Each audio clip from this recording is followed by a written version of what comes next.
laughing and screaming. Yeah? Yeah, so if you call me, it I goes, started like 5 seconds ago. I am the danger. You ever see that That's one? your ringtone? Yeah, it's crazy. That's a nice ringtone.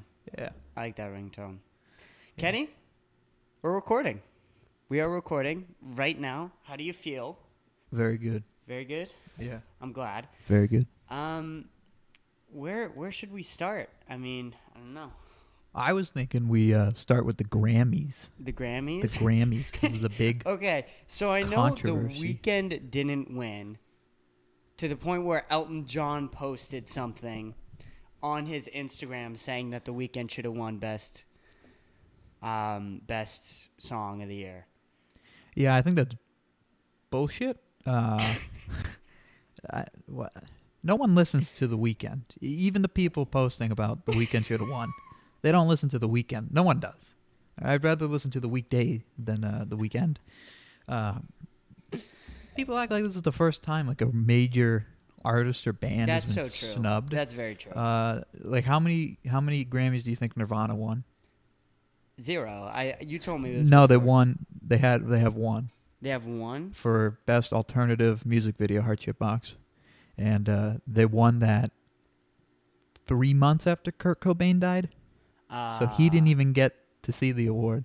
Oh my God, that's horrible. Yeah, and they lost to Bono one year in like 1992. They lost to Bono's band for best album of the year Really? when they released Nevermind. Yeah, it's kind of like that Heath Ledger thing with The Dark Knight that you never really got to get all the praise for it because he died 3 days after filming it. Well, yeah, but Heath Ledger didn't lose to Bono. Like Nevermind lost to a Bono album. Who the fuck listens to Bono? I don't even know who that band is. Bono doesn't listen to Bono. I literally don't even know that band, and Nirvana is easily one of the most recognizable bands of all time. And I mean, like, that's just one example. Like, wasn't it last year Billie Eilish won like everything pretty much? Dude, it was 2018. Cardi B won over Mac Miller, Travis Scott, J. Cole. I mean, just a lineup of fucking albums back to back. For like, like a decade, Bruno Mars has been just sweeping them. And Is that? How many? Bruno Mars, he's the I can't remember what song he does. I don't listen to him. No, he I can't remember how many he's won or anything like that. He's won like a shit ton, and no one listens to him either. Yeah, no, I don't know anyone who actually legitimately listens to Yeah, it's like Bruno Mars.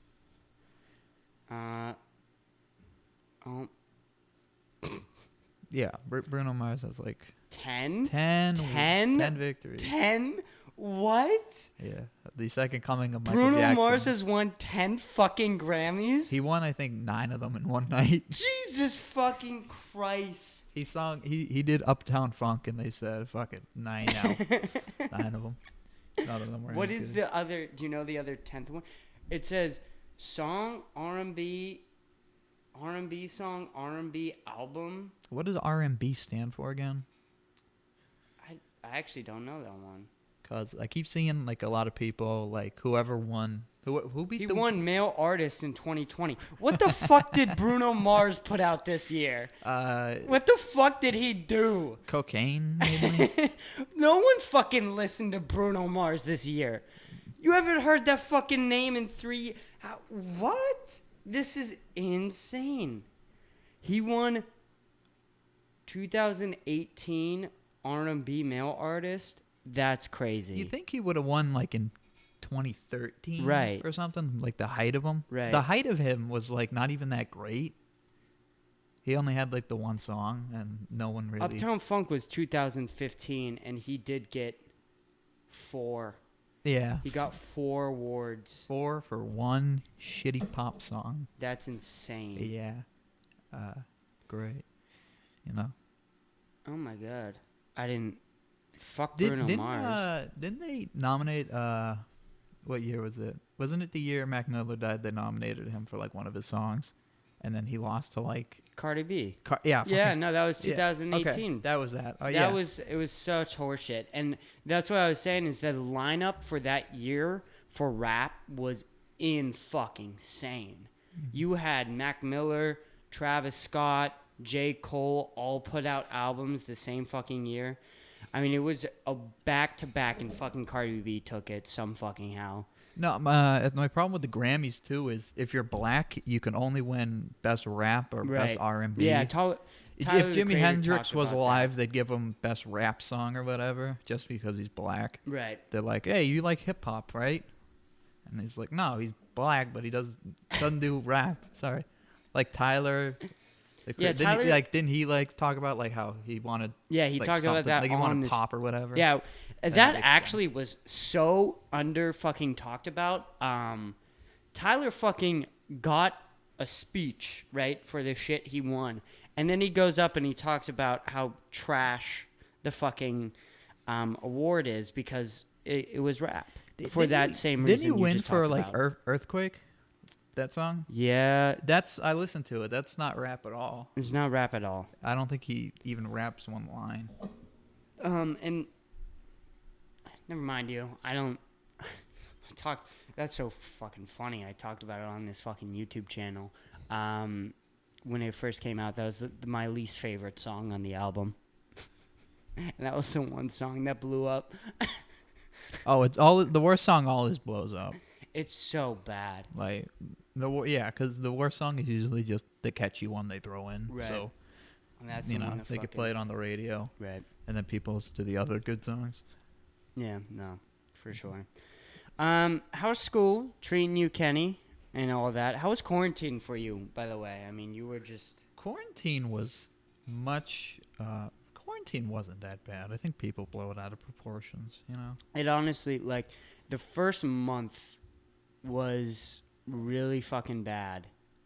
For me, it was fine. I just took a nap the whole time, pretty you just much. took a nap Yeah, I the was entire sleeping. month. Yeah, I mean, because I ran out of my medication, so Right. I was feeling sick. I wasn't feeling COVID. I was feeling just fucking terrible. So Right. all I did was sleep and not leave the house because you couldn't leave the house anyways. Right. So, I mean, I just kind of did that. Yeah, I And, mean, God forbid, I got obsessed with fucking COVID. I mean, Joe Rogan. Yeah. Fucking over quarantine, became obsessed with that.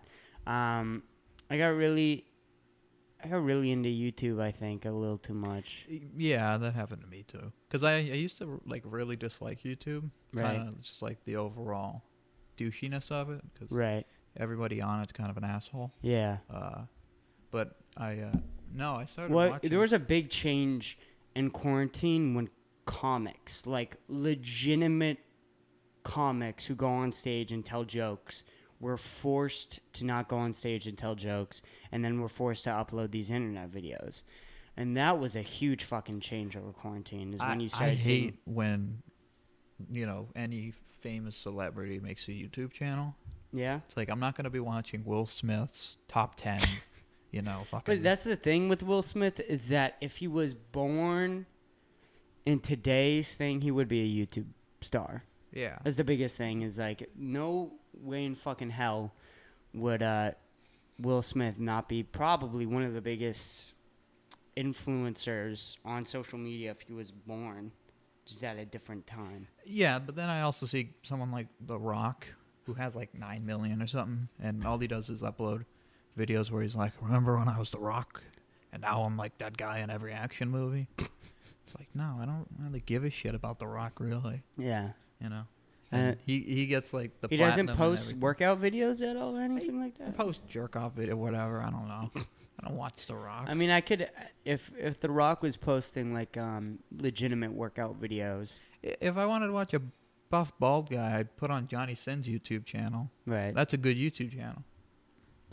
Yeah. He's, It's a weird thing where he sucks, but he can't do YouTube- anything. But for a YouTuber to be entertaining, it takes a weird type of person, right? Because you don't necessarily have to be good at anything, but it takes a lot of discipline. You have to be somewhat interesting. You have to be somewhat said.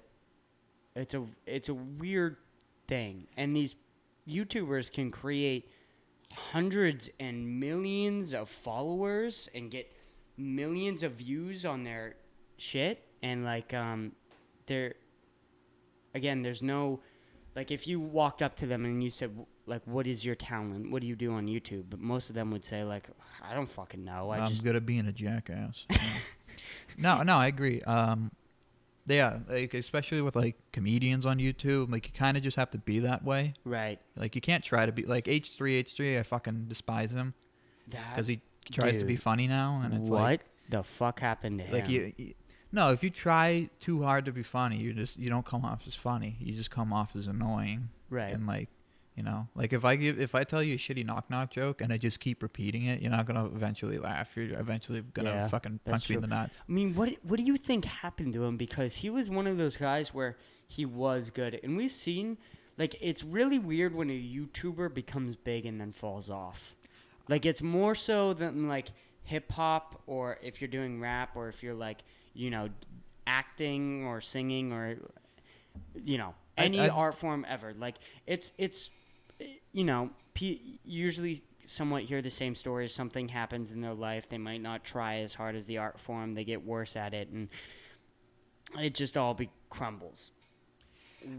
With YouTube, though, what the fuck happens with YouTube? They just, like, all of a sudden are making all this money and then stop.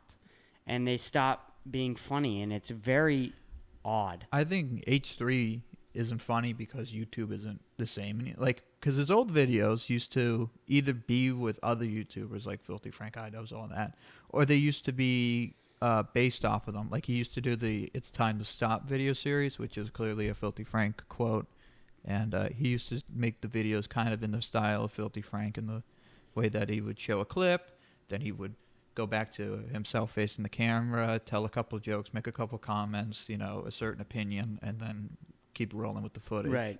But now that, like, they've all moved on, like, not just Filthy Frank, but Idubbbz moved on. He's doing those documentaries now, which are okay. But he's doing documentaries now? Yeah, on, like, his YouTube channel. Like, he did Ice Cream Man, which is about Dax Flame, which is fucking great. And, but H3's still trying to make the same, right. commentary videos, or, heated debates over YouTubers. Right. But he made like a video about Keemstar the other week, and it's like, who the fuck gives a shit anymore? Like, he hasn't been. I watched that Keemstar video. It was and that was just a what was the name of the video? It was the one he did about Keemstar. Killer Nuclear. It was like it was a play on Content Cop. Yeah. So he's pretty. Yeah. So once again, just asserts that he's not doing it with a YouTuber, but he's basing it off of a YouTuber's project. But he's not as good as the YouTuber who originated it. No, so he wasn't. It's just not. And then podcast, I think, is really what killed him, for me at least, because it's really bad, and it shows that if he doesn't have a script in front of him, he's not going to be funny. Right. He's just going to come off like either an asshole, right, or a scared child. Right. Yeah, he fumbles a lot too. His stuttering doesn't help him much. Yeah, but I mean that, and he needs to. Do you remember? I remember seeing this when all the actors started coming out, and they were like, "Oh, I'm sorry for being white," during that. Oh, that white part, guilt. The white guilt. Yeah. Jesse. Jesse. We need to apologize for being white. Hey, y'all, Mr. White. Do we really gotta? Just Jesse. All right. Yeah. No. For sure, that was when you saw Jesse Pinkman apologize for being white in that video. You had to lose. A part of you died there, right? When Aaron Paul did that, it was a horrible thing to witness. No, I think it's just a waste of time, though, apologizing for, sorry about not using my privilege and my platform. It's like, well, don't apologize. Just fucking do it. Right, know? Exactly. That's like saying, I'm sorry for stabbing this guy right now. Don't apologize. Fucking stop stabbing him. And maybe, maybe one day he'll forgive you. Who knows? Probably not, but maybe. So right. And I think that was clearly like a publicity stunt. Well, yeah, I mean, Joe Rogan talked about it too, is that it was also just an attention thing. We were all locked up in quarantine. These people who are usually getting used to getting all the attention that they can in the entire world whenever they want at the snap of their fingertips, were all of a sudden struggling to get people's attention because they were locked inside all the time. Speaking of attention, do you go to Oliver Ames High School? I think so. I Okay, think so I do. we had this really awesome day. It was called DJ Henry Day. Right. And it was about an innocent... We're going to talk about DJ Henry Day. It was about an innocent young black man Right. who was murdered by the police in 2010. Right. And he was a member of the Easton community for a very long time. He was killed outside of the town, but he still lived here, and he still went to Oliver Ames High School. In the year 2020, currently, Oliver Ames High School, some of the students banded together and decided that it was time to take a stand, and it was time to acknowledge DJ Henry and the atrocity that happened with him. And then they proceeded to show us a documentary. And for me, in my advisory, they showed us the documentary, and then they had two white kids proceed to awkwardly ask questions like, so how did that make you feel watching a young black teen around your age get brutally murdered by the police? How'd that make you feel?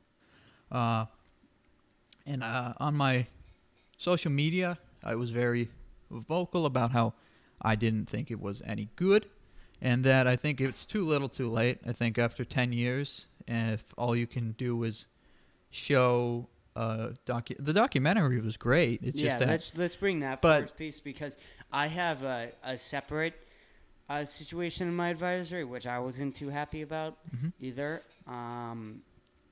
But the documentary was fantastic. Yeah, the documentary is great, but it didn't come. But by just showing a documentary that the school had nothing to do with, they weren't involved with creation, production, anything like that. Very factual. So for them to just show us that and then proceed to just have two random kids, in my advisory, have two random kids just awkwardly ask questions. And so the teacher didn't even talk. The teacher, well, I had Mr. T. He barely spoke. And then I had another teacher, I can't remember his name, and he spoke a little bit, but the best part was the other teacher. I think he was like a music teacher or something like that. Mr. Benson, no, I'm not sure, but you want to say names? I'm not. I try not to say names. Oh, okay. I won't say names I don't anymore. Care. I don't care. Whatever you're fucking. I'll say Mr. T. I don't like Mr. T. I don't like Mr. T. Mr. T sucks. And I'm not talking about the Rocky character. I love Mr. T. I hate Mr. T. Mr. T's a narc. No, but in my advisory, the other teacher besides Mr. T, he had construction going on in his kitchen. So as he was speaking, we could hear, cabinets getting hit with a sledgehammer and screws getting put into the wall. That is genius. And it was kind of like, it felt like an SNL bit where, like you're trying to be really serious and then you hear a fucking jackhammer next to you. And but he's just trying to keep a straight face. He was like, so, when I watch this, I can think of, and I think about all the, black students I've over the years and so, it felt like between him with the jackhammer, the two white kids talking about a innocent black man being murdered, right. And you don't need to get black people to do this or teach this, because it's not their responsibility to, you shouldn't say, oh well, you're black and you go to the school so you need to teach it, but I definitely think that they should, if they can, try to consult or get opinions from African American students, and if a black student decides to, suggest that they administrate questions and stuff, then that's great. But if not, I think, I'm the one thing that stood out from my advisory is one of the kids who was administrating the questions, trying to keep the conversation going. He said that he said that it took a long time and it was upset, but that he thought it took us so long because we live in an age of false information. And then he said, I wish that we had a place where we could go to get concrete information that we know is true. And I told him, it's called the library. You can go there. and you want to learn about injustices with people of color, there's plenty of books written about it, and there's plenty of books written about it by black people and by people who have suffered from it. So if you want to educate yourself, you absolutely can. I read a book, and it's a play, but it's basically just about how the projects and the slums had all these drive-bys and all these terrible things, but then there would also be a community of black people nearby who were just very upstanding, kind, and great citizens, and how they were lumped together with the people who would commit these crimes. It's horrific. So, but I read that, and I got so much more out of that than anything on DJ Henry Day. Anything that DJ Henry could ever do. And I feel bad because I love the idea of educating students about him and what happened, because I've known about it for a while. I was surprised to find out that certain kids didn't, which just goes to show that. Well, I didn't. I mean, I'm going to be 100% upfront. Well, you moved from Pennsylvania, correct? Yeah. So I didn't live here when DJ Henry lived here. I didn't live here when DJ Henry was shot. I moved here. It was 2010. I moved here in 2014. So it was about 4 years after. And so I had no idea. I knew the name DJ Henry. I'd heard about it before, but I didn't really know.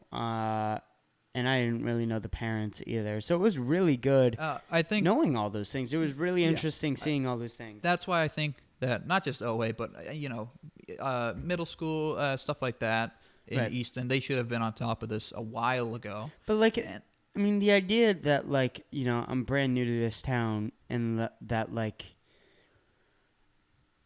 and this very important event wasn't told to me in you great think detail. that would kind of be like a, hey, you knew, once you've been here for a year, they tell you, hey, we want to let you know that this happened here. Right. And that there's none of that. It didn't happen here, but a kid from here had this none happen to him. None of that happened with me. No, so that fault on the school shoulders, I believe. But so I put on my Snapchat story just kind of what I just said about how I didn't think I didn't think it did anything. Right. And let me play devil's advocate, which is, my friend Anthony, who knew DJ Henry, said that it was good to just see progress, that they were doing something about it, which I think is great. But to your point, I think that there is a better way to do something like this.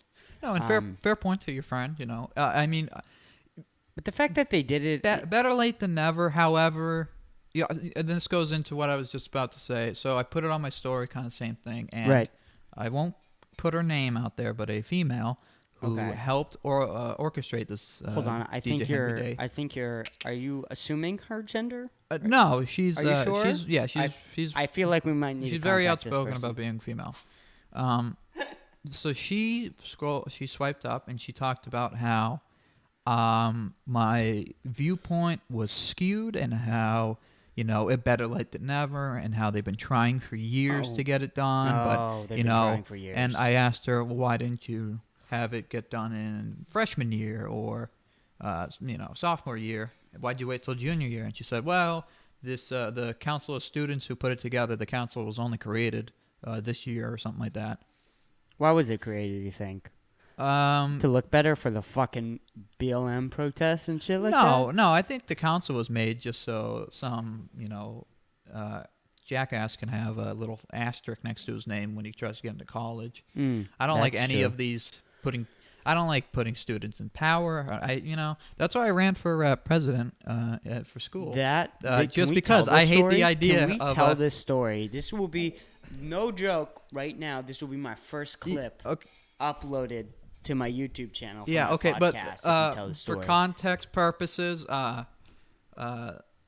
if telling the events of the story or whatever, I ran. Actually, wait, hold on.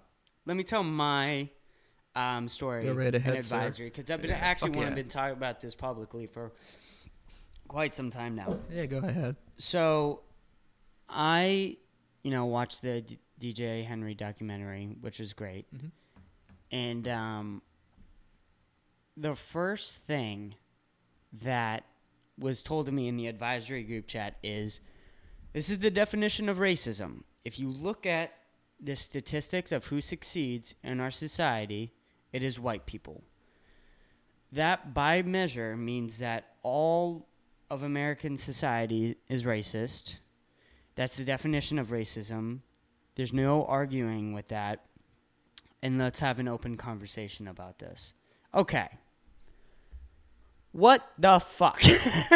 How are you setting ground rules of a openly very controversial topic of what the definition of racism is, and then just blatantly saying these are the rules of the argument, and then saying let's have an open conversation?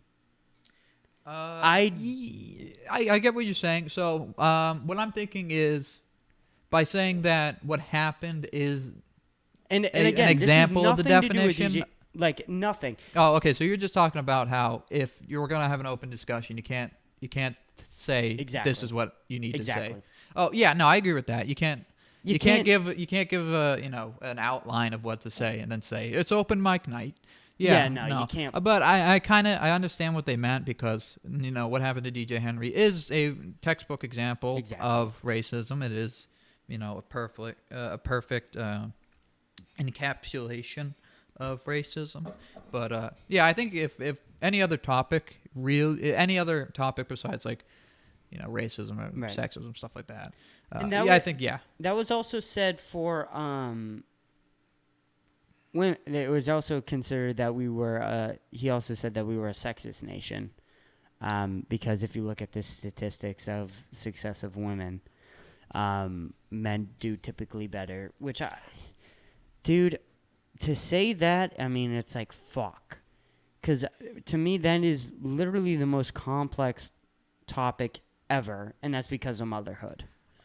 I think that I think we can do better. I think the for country sure. itself, I think the United States definitely has a major underlying racist and homophobic and sexist issue that's been addressed, but is still yet to been fixed. I think it's how big do you think it is? I definitely think that we've made plenty of progress, but Right. I mean, if you compare it to other places, Exactly, we that's haven't what I made was that getting much to, project. too. Like Scotland, for instance, just made menstrual products free for women, which I think is awesome. Right. Because I think don't that's really have an great. opinion on that. The United States, are they going to do I was that? just going to say one thing about that. What No. if the economy tanks? What Yeah. if Scotland's economy tanks because they give fucking free tampons out? That would be so funny. I don't think that's going to happen, No, but that would be but- so fucking funny. That would be hilarious. Well, you know what? My dad was born in Scotland, so his whole family's in Scotland right now. So the women on my dad's side are having a great time right now. And, they're fucking living But it up, if that bitch. economy crashes, they're all moving to my house, I guess. Come to America. Come Yeah. on, motherfucker. Yeah. Can't smoke weed here. No. Well, you can do crack in Oregon. You can do crack in Peanut Oregon butter and now. crack sandwich. Yeah, Thank goodness.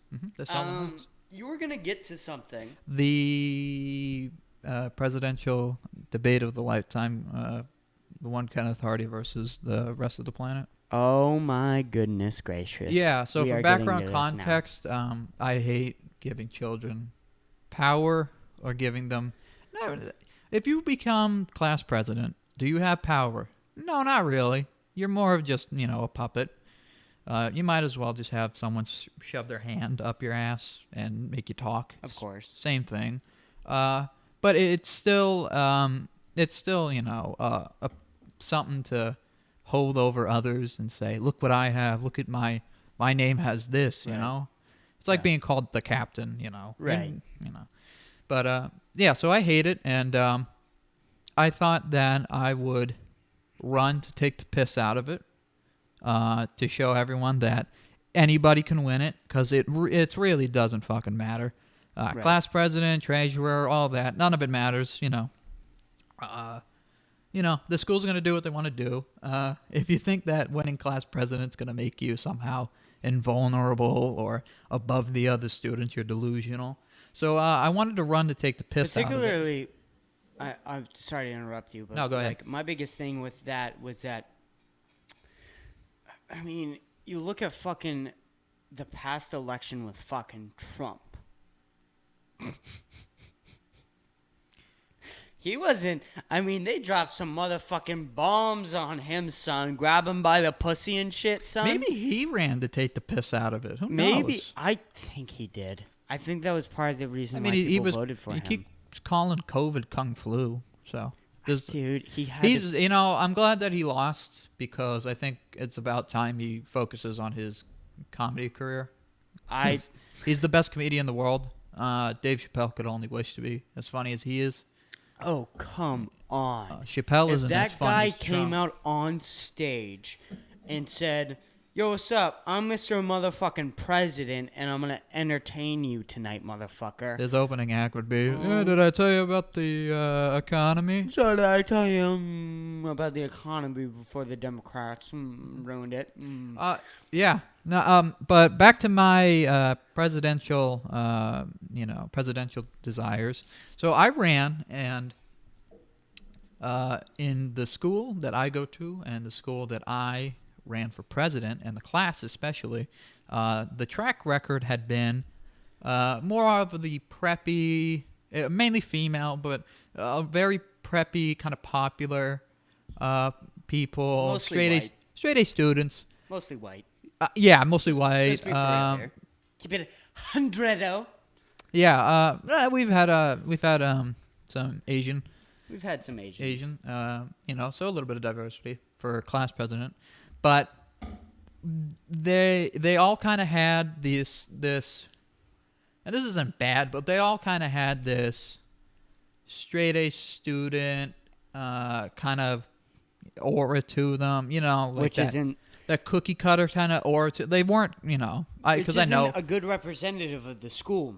Yeah, mind you. Let's add they're that to great. that. They're great representatives of the class and the school because they're the best.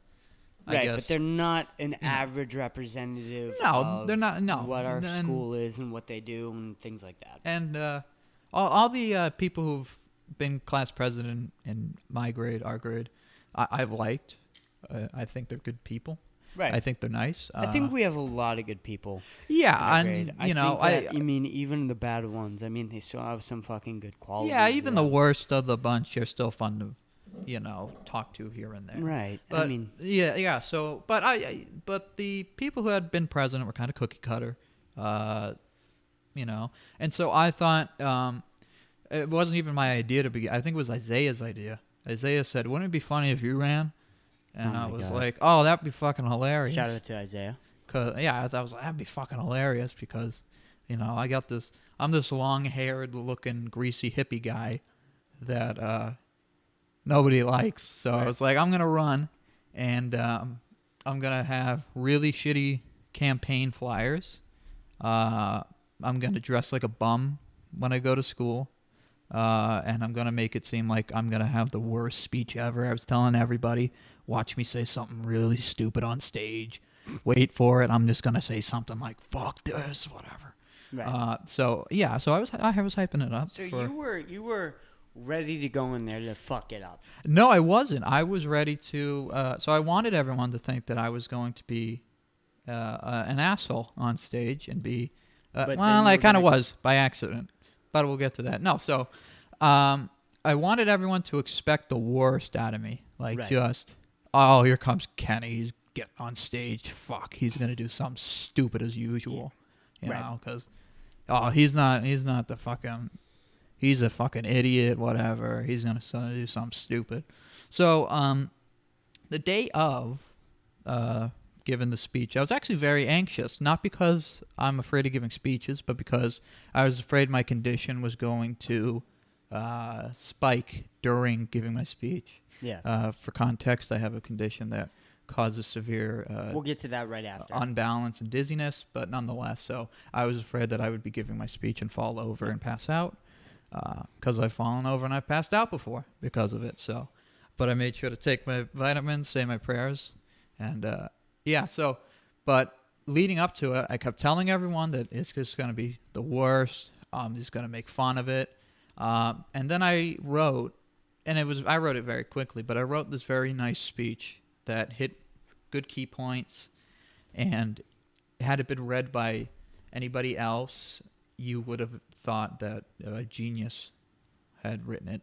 And Right. then when it came time, I dressed up very nice because I can dress very nice. I like to. So I put my hair up in a nice bun or ponytail, whatever. And I got a nice sweater, a nice, black pants, and Yep. shoes and everything, and I got ready to go. Is there anything you want to add before I get into the No, goods? I'm gonna comment right after you. All righty. Well, I mean, do you want me to talk about the speech? I can talk about. The yeah, speech like now. give me your point All of right, view. What did you okay, think of okay. it? Because It was fucking baller, motherfucker. I mean, this guy who is kind of a class clown, who really did not amp himself up. It was kind of like Joe Biden did with his presidential election. No one expected shit from him, and you just came out with this fucking baller speech, swag, hit all the fucking nice points, nice juicy motherfucking points. well, that's the talked thing. well. So, because I am the class clown, but I'm not trying to make anybody laugh. Right, I'm trying but to make you just- myself laugh. You won everyone over. It was and- funny because it was like, I think you were the last one, or I was the very. you were I the was very last. very one. last for so the class you presidents. sat through all of the, and some of them were good. Some of them were good. Yeah. You sat through The all winner these had fucking a very good one. speeches. Some of them were average. Some of them were dog shit. Yeah, some people got nervous. And Yeah. Stuff. And then just Kenny comes out. Yeah. So I Flawless thought. speaker. So I thought by telling you everyone. were so comfortable. I thought by telling everyone. Oh, I'm good. I know. What? It was very. It wasn't. That was my biggest thing, is that you would have been so comfortable on stage, and you were. Yeah. I mean, I know how I'm perceived. I know how people think. I know what people think of me already. So, and I you can only make one first impression. I've made my first impression to everybody. So I'm not gonna win anybody over, and I don't think I'm gonna anger anyone by giving a speech for class president. Right. So. Yeah, so I was very good, and so I thought it would be really funny. And Isaiah and Oni and Matt and all the boys were telling me, you should do this and that and this and that, say this, and I was like, yeah, I'll do that. But in the back of my head, I was thinking that the funniest thing I could do was to make it seem like I'm about to do something terrible and then deliver a good speech that's done Fantastic. professionally. And so I thought that'd be really funny. And right before I'm going to go on, I'm sweating, very anxious. Really? Lightheaded. Yeah. Really? because- You were real anxious? Yeah, and not because I'm afraid of giving a speech, but because I thought my dizziness was going to kick in. More because whenever I get anxious, I usually get anxious about being dizzy, and the anxiety causes me to be dizzy. So I was scared that I was going to make myself scared and get dizzy. Right. But when it came time to deliver it, You look so comfortable. I kind of just tried to, because I saw her in the crowd, I saw my friends, Right. and I knew that even the people that don't like me will probably get a kick out of just seeing me try and win this, Right. even though there's not a For chance sure. in hell I'm winning it. So I delivered the speech, and because I had been anxious before it, when I was done with the speech, I was fucking really amped up and hyped. And then Yeah. this is where the downfall goes. So the principal was walking by me. I thought, because he's walking with his hands down by his side, I thought, I'm going to give him a low 5 right now. Because I was really fucking hyped. Yeah. I was like, yeah, I'm giving it. I thought he was good. I thought he wanted one. Because like his hand was like down purple. Yeah. Like he can't, his hand was kind of like, Yeah. imagine this, but down. Right. So I was assuming, this motherfucker's ready for a low 5. I'm giving it to him because I crushed it on the man. I'm the next president. And I went to do it, and I realized he's not looking for one, so I stopped. But I didn't touch him or anything like that. I went, kind of like meh, Yeah. kind of, just half-assed it. And I walked and I sat down next to all the other kids who were giving their speeches. And then one of the secondary vice principal, who I'm not a fan of, she walked up to me and she said, that was a very inappropriate gesture you just did. So you didn't mean... No, and I remember vividly that the second she said that was a very rude gesture you just did, I remember thinking, what gesture? Really? And I was thinking, I was like, what did I do? Did I do the Nixon, like, peace sign or something? Yeah. What did I do? Right. And then, so everything, the assembly ends, and I'm walking down, and I'm ready to leave the door, and I'm getting compliments, and I'm feeling really good because, my friends, and even people who I'm not particularly close with, were still coming up to me and saying, wow, I wasn't expecting much, but you really did a good job. Yeah, you did. And even if I didn't win, I didn't really care because I just wanted to show that it really doesn't matter. It doesn't mean anything, and anybody can go up and give a speech and do whatever. It doesn't take a straight A student to know how to do it because I'm not a straight A student. I still do good. I get B's and A's. Right. But I wanted to just kind of be like that. Rebel without a cause, but not much of a rebel. Right. So as I'm trying to leave, the secondary vice principal stops me and she goes, where do you think you're going? And I was like, I'm going to class. I just did a really good speech. And she goes, yeah, no, we're going to talk in my office. And I went, why? What did I do? She goes, that gesture you made on stage. And I went, and I told her, I said, yeah, I wanted to ask you, what gesture are you talking about? And she goes, oh, like you don't know. And so we're walking, and she goes, that was a really good speech, but for what you just pulled, I wouldn't be expecting many votes. And I was like, I didn't know what you meant. So I was like, I don't think I'm going to win, but I'm expecting maybe a couple votes at best. Right. Maybe Oniko will give me a vote. Probably not, but maybe. Right. So we go, and she sits me down, and she says, I want you to call your mom and have her come in right now. And I go, my mom? What did I do? And she goes, oh, yeah, trying to smack the principal's ass. You think you're going to get away with that? And I was so pissed off. So you lit up like it was the light bulb. You knew what you were talking about that. I went, what? And she goes, yeah. And I go, I went for the low 5. And I thought he was going to give it to me, but he didn't, so I stopped. That's why I didn't touch him. And she goes, nice lie, all right? You're not slick. Oh my God. Call your mother. What the fuck? My mother is a respiratory therapist. She works at a hospital. She works night shifts. She goes to work at 5, and she'll get home, 7-ish. And so this happened around 10. So she had only slept about 3 hours. And I have to call my mother, and I say, hey, Mom, can you come to the school? And she thinks, because I have a condition, she thinks, oh my God, are you okay? Is everything okay? She's very concerned, she thinks I feel sick. And so I'm like, Mom, listen, this is going to sound ridiculous, but I think the vice principal thinks I tried to smack the principal's ass on stage. Oh. And she goes, Kenny, what the fuck is wrong with you? Why would you do this? You fucking... And I was like, I didn't... Well, first of all, she doesn't sound like that, but... But second, I was like, no, this time I actually didn't do anything wrong, because normally I did. Right. And so my mom comes in pissed off at me. But she could tell, because she's been in, she's had to come to the middle school plenty of times when I got in trouble. The interesting part about you is that we were in middle school together, and you came up to me and you said one day, I'm going to shoot up a hospital. You said that to me in fucking 8th grade. And then you told me the story about the vice principal talking to you about it.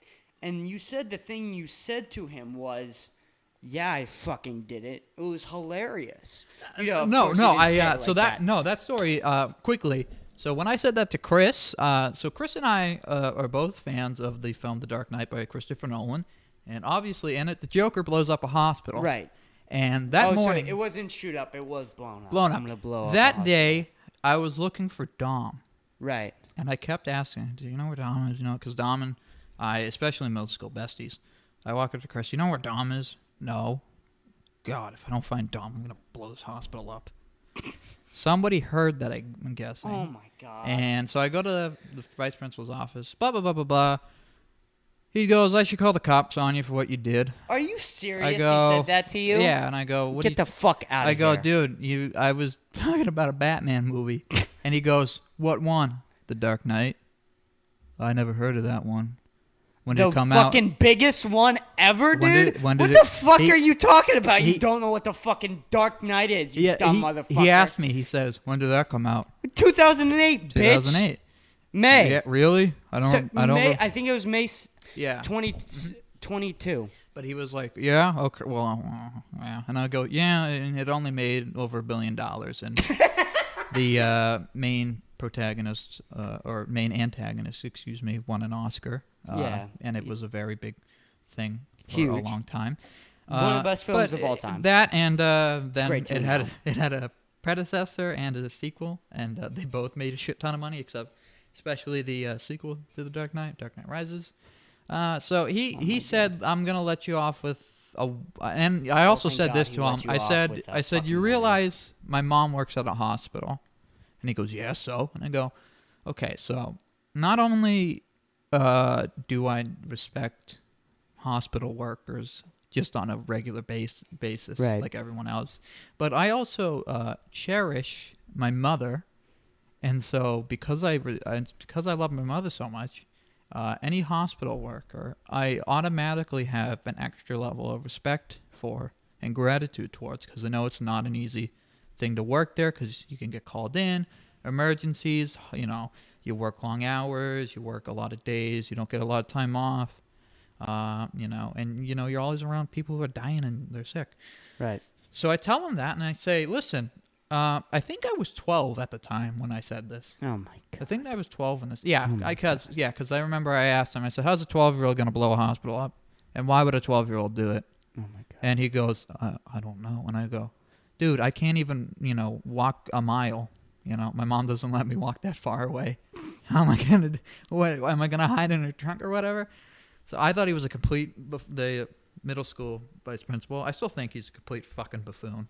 I don't think he knows what he's doing. He shouldn't be with kids. I don't think he likes kids. I certainly don't like them. But back to high school presidential thing. So I was in the office, furious that the secondary vice principal, she's not even the first one. I was very upset that she thought that I was actually trying to smack the guy's ass. Mainly because I'm not that disrespectful, first of all. Well, it depends who you are, Mr. T. Go. So I was very upset, and my mom walked in. She was very upset, and I could tell. However, she's. Yeah. That sounded like my mom for a second. Yeah. Boom.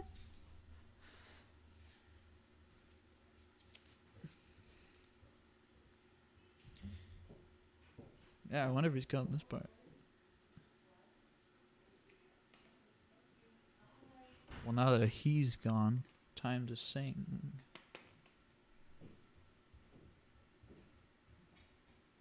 Alrighty then. Did you keep talking, or is it just dead? No, I didn't really say anything. I just went, he's Leave gone. It in. Okay. Leave it in. Leave in. Yeah. My fucking mother coming in. That I swear no, because I have the headphones on, so that's yeah. Disrespectful. Need our own place. Yeah. We'll get there when I turn 18. So, yeah, but my mom walks in, and she's been in the principal's office with me before. She knows what I look like and how I act when I get in trouble because I did something stupid. Right. And because of this, she could just tell by my body language and my face that something was off. And she even said this to the vice principal. She goes, I don't think he really meant it, because I've seen him before when he does something stupid. Right. And he's usually got a smirk or something, and he's usually calm. But right now, he doesn't look anxious. He just looks really upset. And I went into the vice principal's office with my mother, and we sat down and we talked to her. She said he did this and this, and my mom goes. So he called you. Called your mom. Yeah. So I called my mom on my own phone. They didn't call my mother. I had to call her and say, yeah, they think I smacked this guy's ass, which is still one of the best calls. Actually, my mom wouldn't wake up, so I had to call my sister first to tell her to wake mom up, because So I had to tell my sister this before I could tell my mother. And so my mom comes in. We're both in her small office. And she's talking about how I did it. And my mom goes, could you demonstrate with your hand the motion my son made to the principal? And the vice principal goes like this. Takes her hand and she goes like this. This is the motion your son made with his hand. Which is not correct because I went like that. Backwards. Mm-hmm. She exaggerated it and made it look like I did that. And my mother looked at me and said, "Oh, Kenny, are you serious?" And she looked at me and my face was bright red because my mom told me in the car. She's like, "Yeah, your face was bright red." And I was furious and I said, "You know I didn't do that.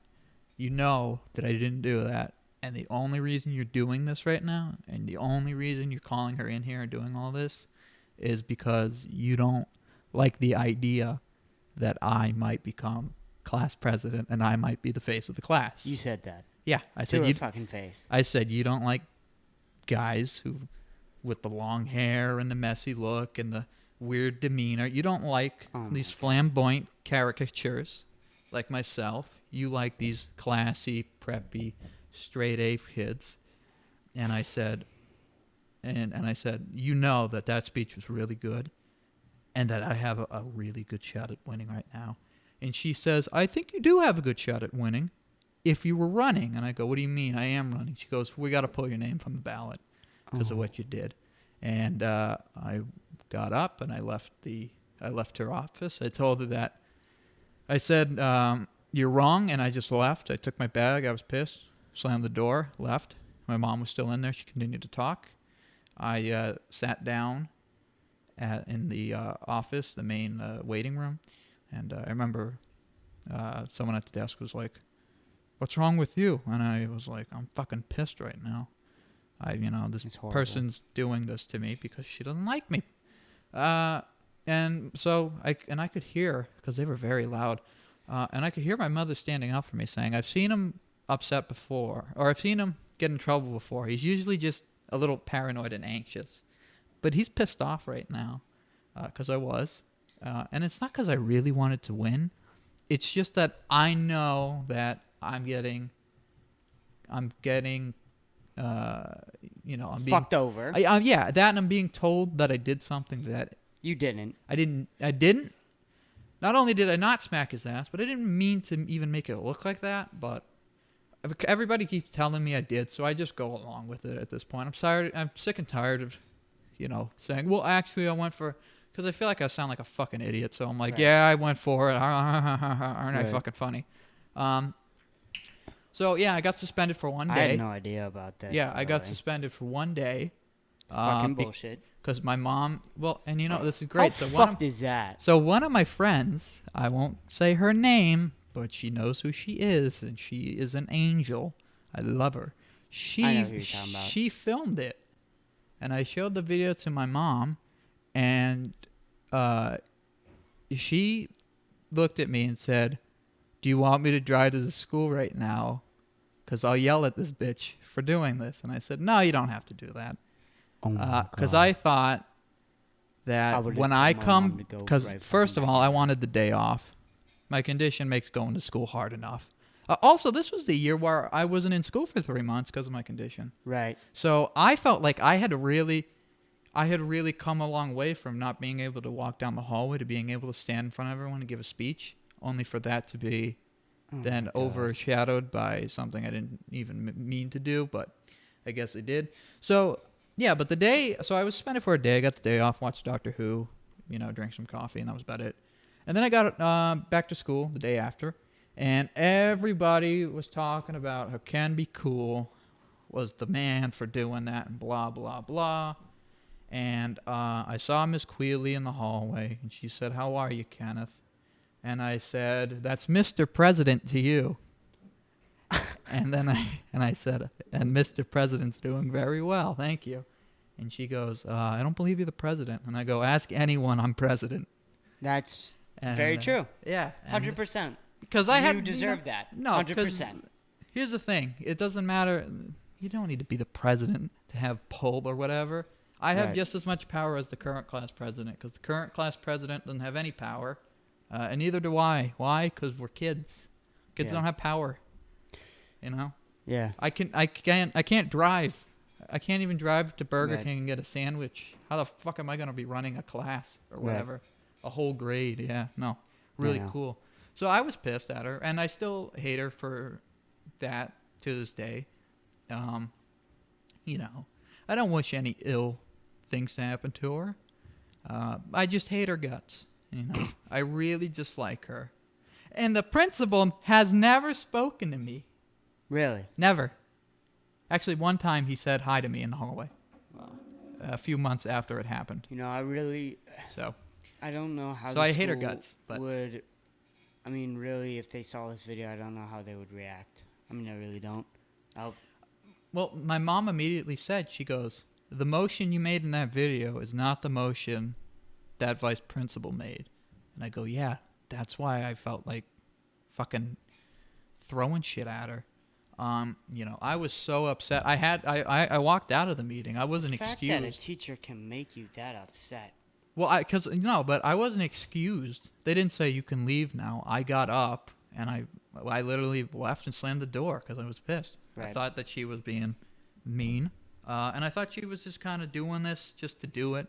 You know, there's no real reason, you know, but she can because, you know, I'm not the. I even told her, I'm like, I know you're doing this because I'm not the typical candidate and whatever, you know, because I'm the alternative. I hate that word, but I'm still the alternative. You know, flamboyant personality, cult of personality that she is, you know, the complete opposite of. So, but I was very upset for a while, and everybody in my family could tell that I was just, and it wasn't just like a day. I tried to, you know, calm and be, you know, not show that I was upset at school or anything, because it, you know, who gives a shit? It's my thing.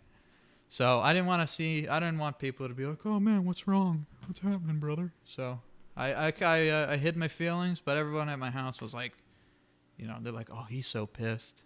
And at my sister's graduation party, I saw my aunt, and I walked up to her and I said hi, and she smacked my ass and said, did you do that to him? I go, no. She's like, yeah, I know, I saw the video.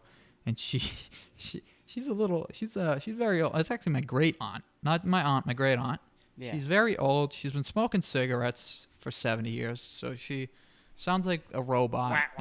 You know, and she's like, do you want me to fucking beat this guy up for you? And I was like, first of all, you're in a wheelchair with an oxygen tank. Second of all, no, because I know you'd beat him up. And third of all, it wasn't him. It was the vice principal.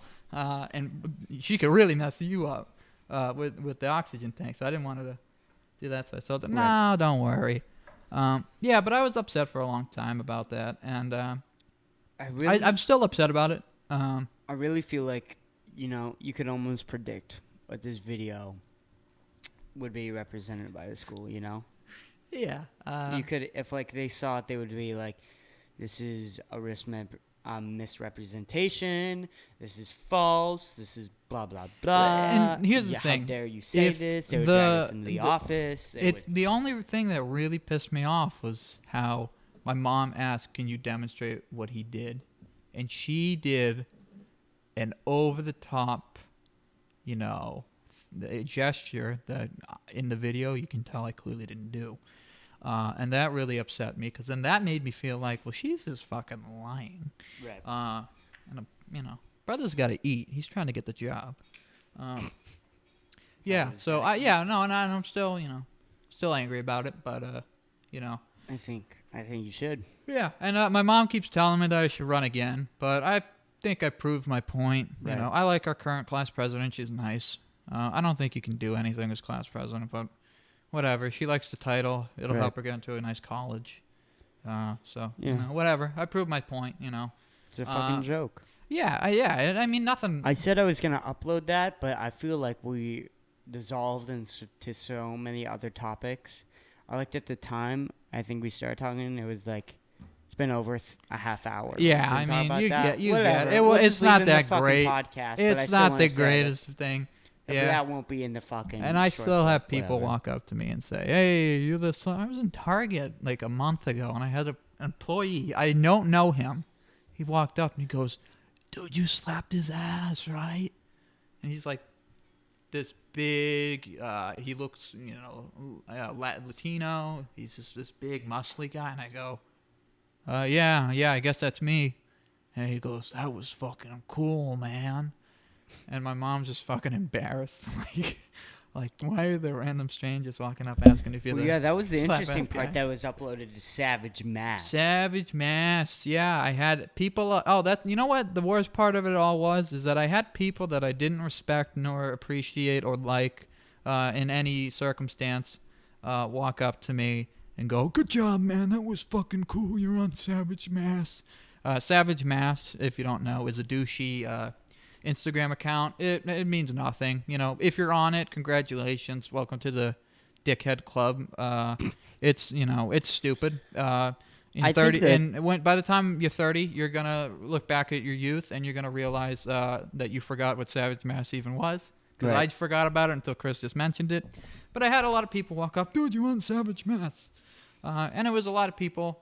Some of my friends said it, but also I get some more popular kids who I really didn't like doing it, and they'd be like, "Oh, it was great." weird when I saw like kids. Great, the rapey looking guy who's clearly sexist towards all women and can't stop saying the N-word even though he's white. Right. Is congratulating me for being on a shitty Instagram account. Of Wow. course.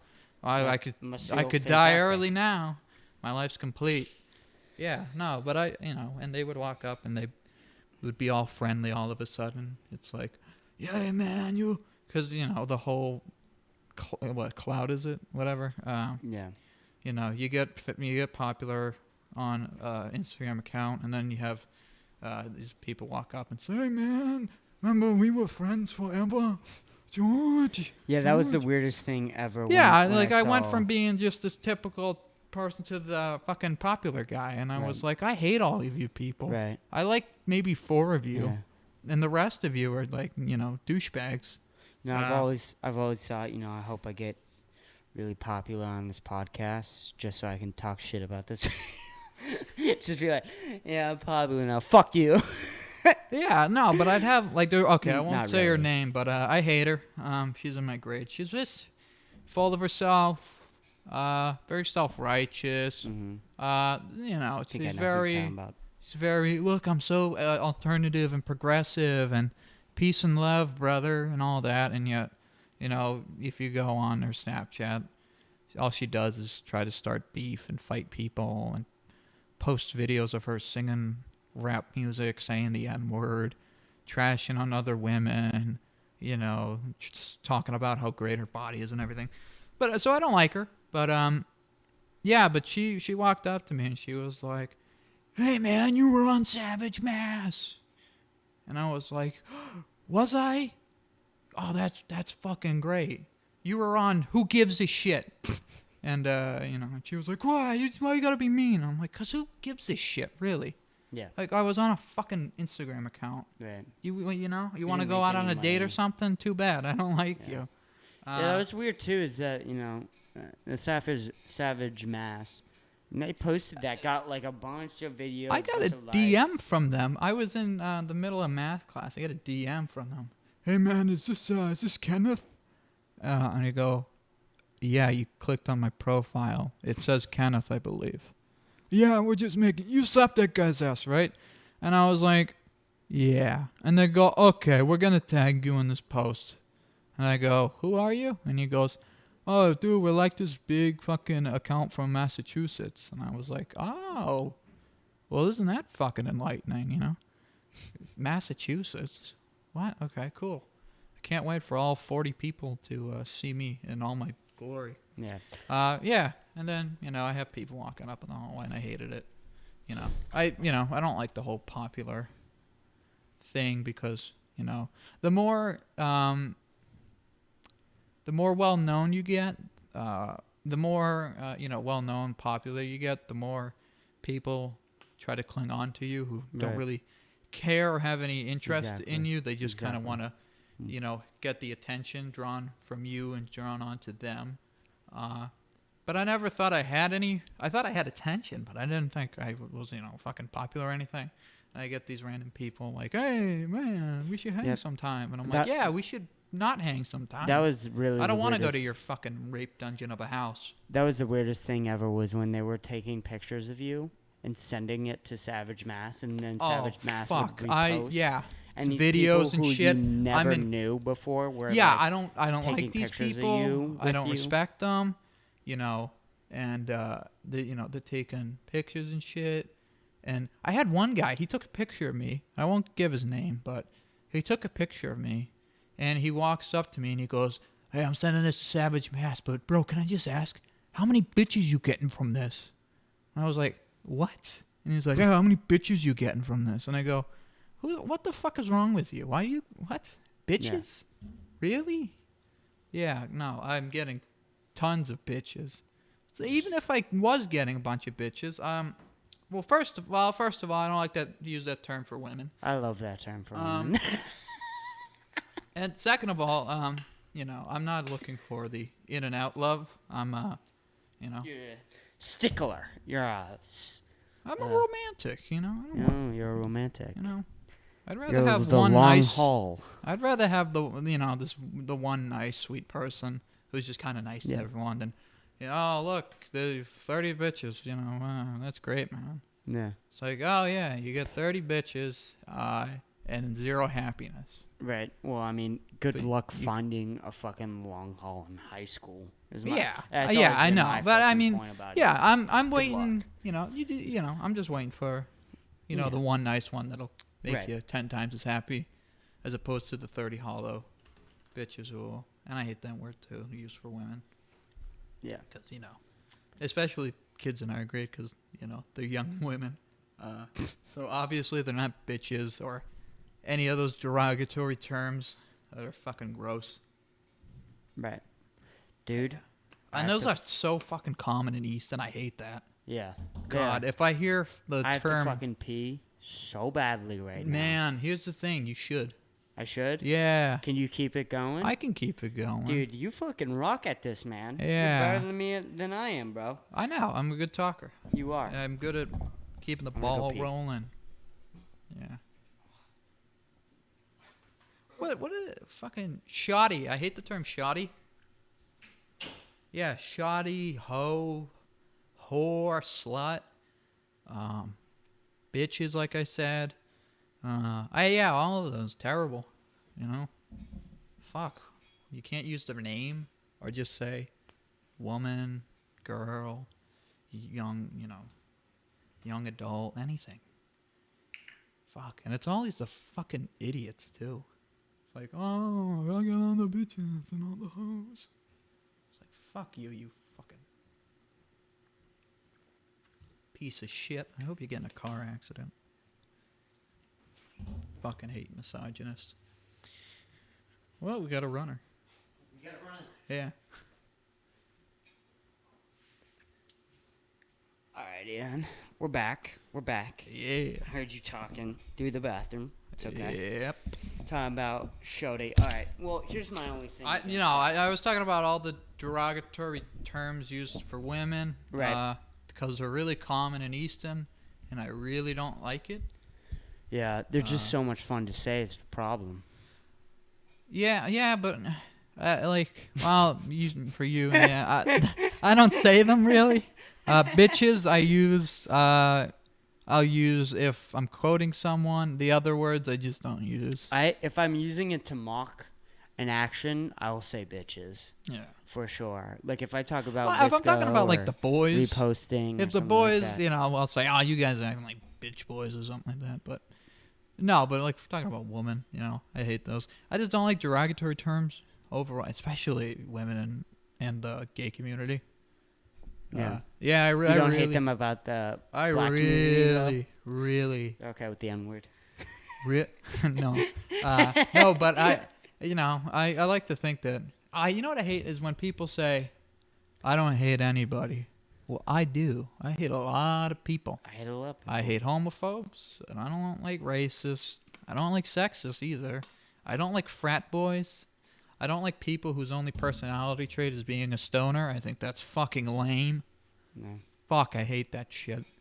I don't There's care. a lot of that in Generation Z. I don't care if you smoke. Go ahead, smoke all you want, drink all you want, you know.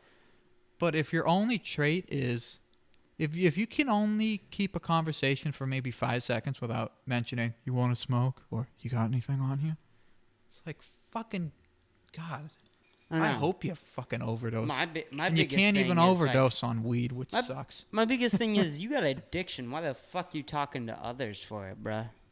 Fucking relax. Take care of it yourself, bitch. Come on.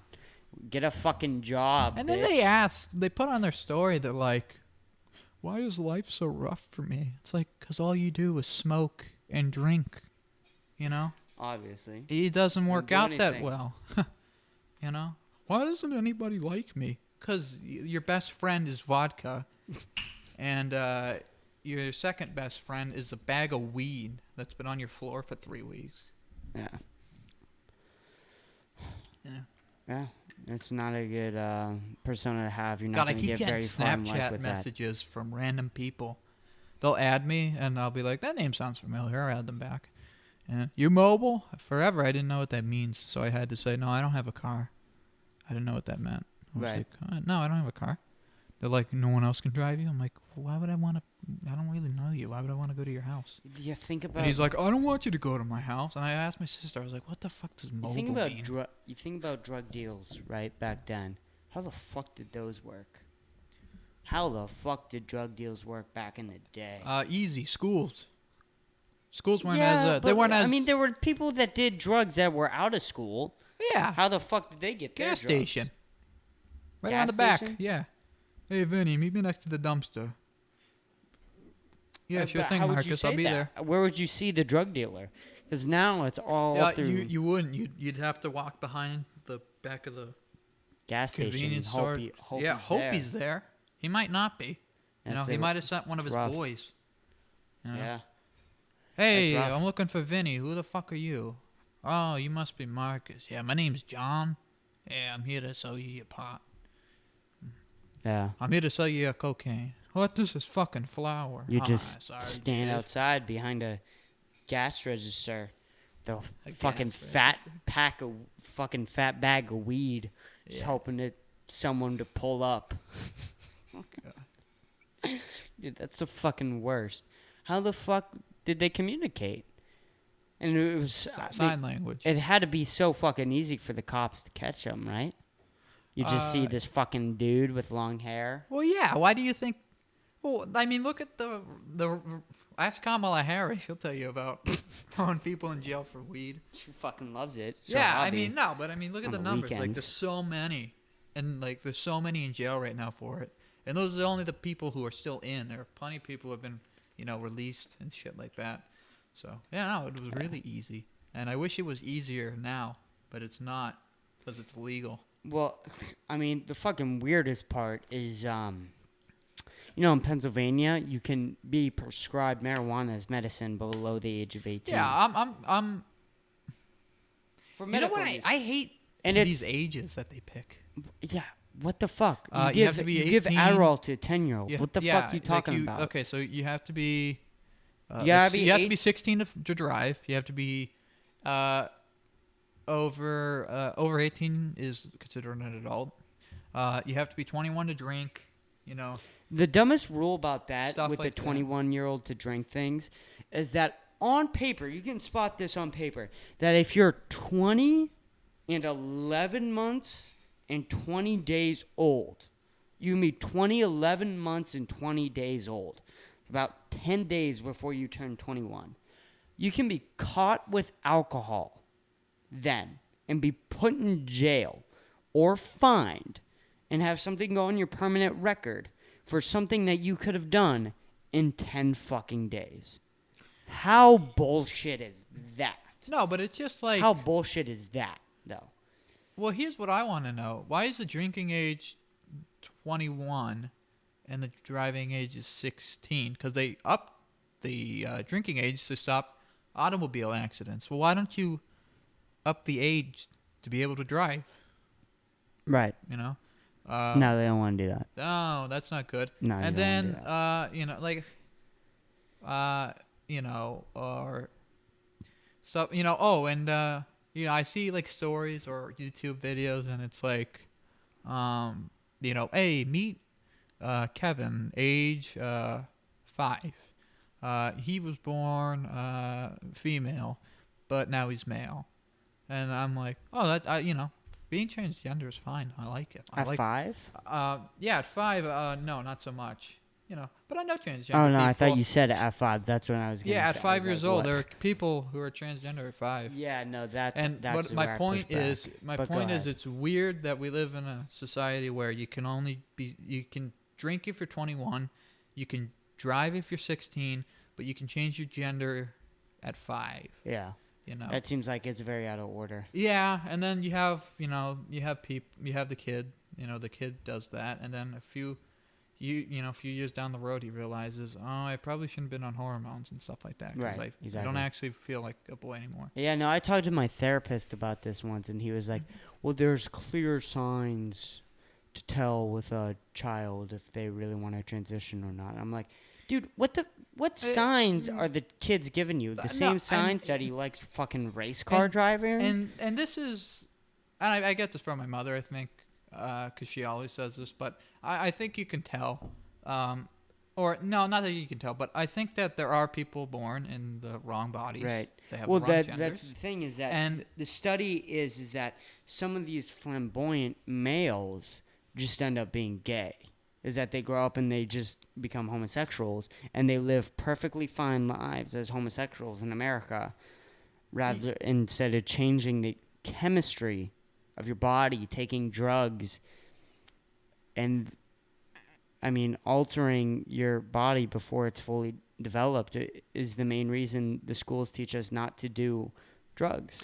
Yeah, and just for everyone listening, I just want to put it out there that the point I'm trying to make is that I think the ages are weird, Right. And I think that when it comes to gender reassignment, therapy and surgery, I don't think you should be able to do it as young as, I think the youngest transgender is 18 months old. It's disgusting. All I'm trying to say is that I think you should be around 15 or so to make the decision, because by then they have no problem. And it's hard to say because you can't imagine how tough it would be to be, a girl living in the body of a boy for so long.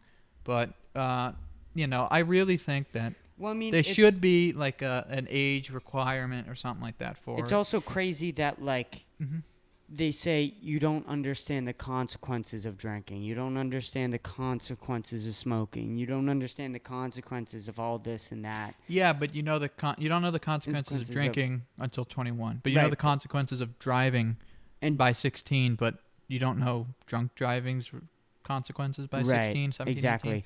But and then also at that you understand what changing your gender is like at 5 and 8.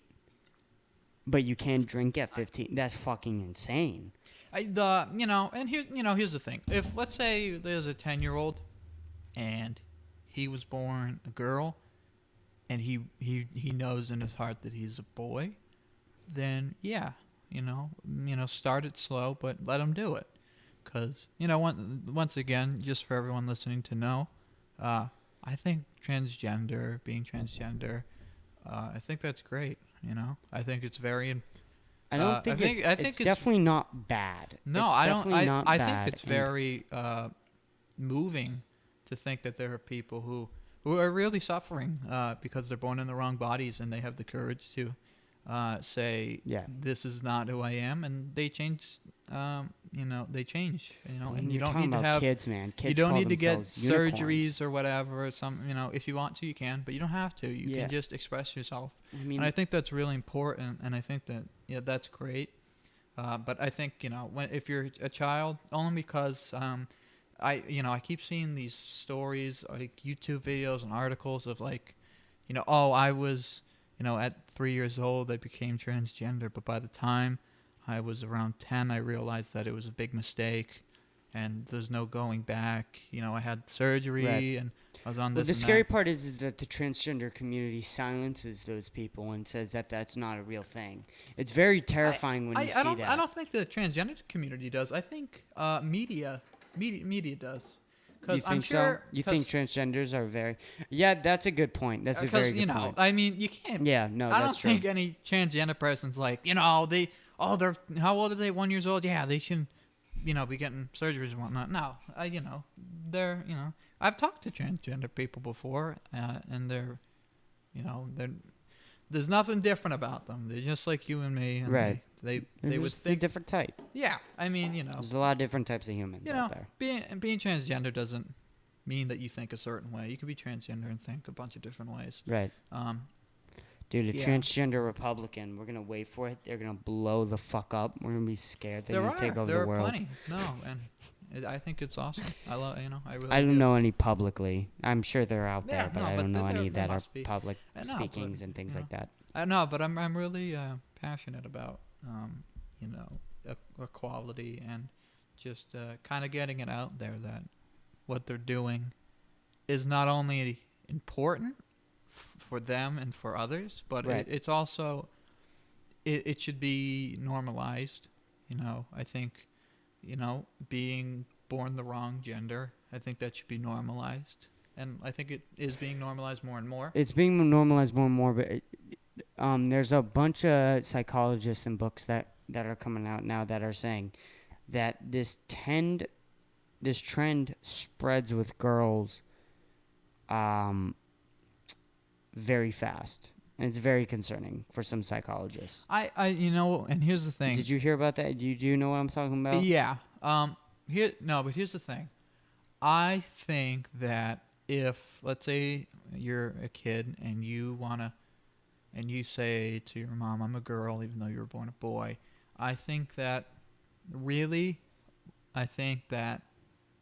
before you, I think you should first, take the smaller. I've seen like documentaries and stuff, and I've talked to some transgender people, and I asked them when you kind of, and I asked, and they'd say, you kind of always know, and I said, so what was kind of the first step? And then the first step is you dress how you want to dress. You don't have to dress like a woman. You don't have to wear a wig or anything like that, but you dress how you feel. And then if you want to put makeup on, go ahead. And then you use the pronouns you want to use, stuff like that. So you take those small steps. Right. I think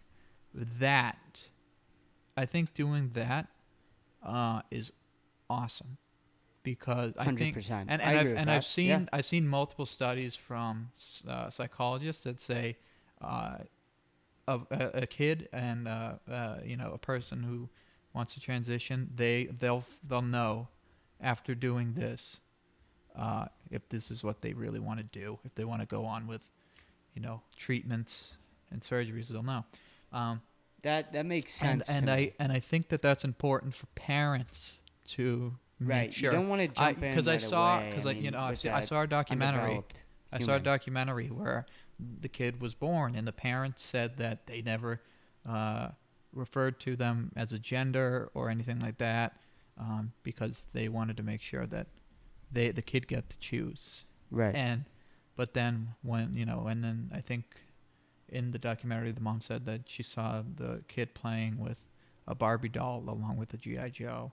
Right. And so she put the kid on hormone therapy and stuff like that. Oh my and God. I think, and obviously that's not what the transgender community does or is about at all. That is simply, I think, a mother trying to get publicity and trying to seem like a hero, trying to make some money off the kid. And I think which is terrifying. Yeah, and I think that really being transgender is awesome. And I think that I think that there you shouldn't, and I think you shouldn't be.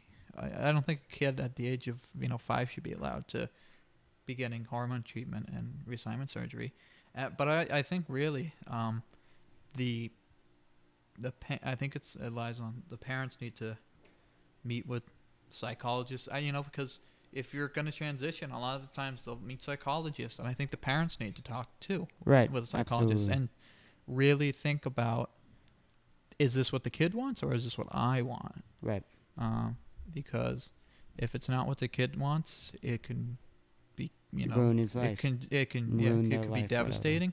But if it is what the kid wants, it Right. could be, it probably would be the greatest thing Well, to ever happen. Let me explain this. Is that this is a new thing that's popping up. It's been seen a lot over Europe. Is that these transgender trends seem to spread throughout females real quick, and they haven't really happened in the United States, but they've happened a lot over Canada and Europe.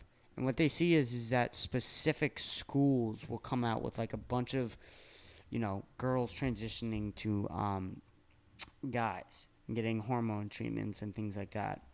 And they keep saying that this is like the Salem witch trials, which is kind of like where the girls got all together and they started conspiring against these older women, and they accused them of being witches. And obviously that's not what the transgenders are doing. They're not killing anyone. They're not harming anyone. But the effect of being encouraged by friends, being encouraged and getting all this love and positivity.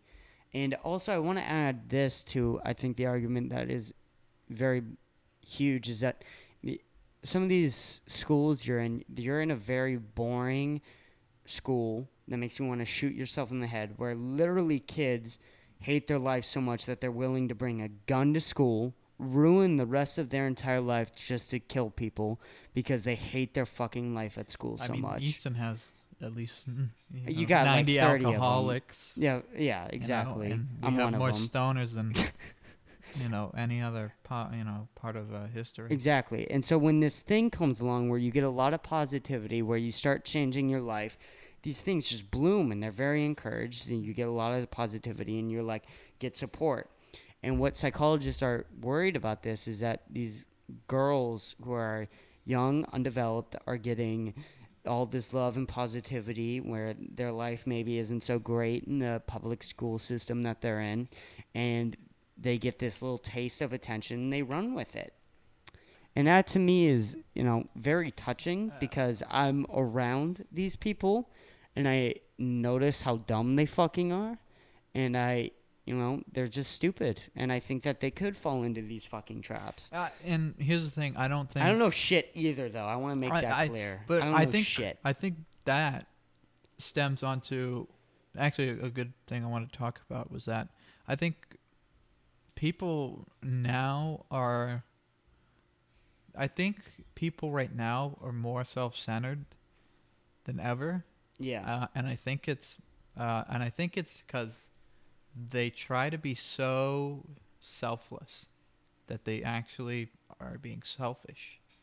Like, for instance, let's say, there's a cause or whatever that, you think is really important, and you post about it and you talk about it and all this. But at the same time as you're doing it, you're making sure everybody knows that you're supporting and you're donating and everything. And, so I think, and then I think at school, like you see a kid having a rough day, someone goes and helps out, makes their day a little nicer. And then they decide to say, guys, guess what I did today? This kid was having such a rough day until I came around. Aren't I so special? And you're not fucking special. I think people just really want. I think people yearn for, attention, attention and love. Recollection. Yeah. And a pat on the back, and I think that's a big problem, because I think. That's so just many the thing people of human are nature, though, that we love, we need, and we want attention, and we feel the need for love. And it was very interesting. You know what you read The Great Gatsby, right? Yeah, I didn't read it for school. But do you remember the Tom speech, right when I think they're about to fight or something, where Tom is going off about how modern society encourage cheating and adultery, and how it's very wrong and fucked up, which is hypocritical because Tom's having an affair, but in the fucking story. And this was in the 1920s. People keep saying they want love and they want attention and this idea of something that's really there. But these people have been complaining for 100 years, saying that real love isn't. I love what you just said. People want love and attention, but they won't give it.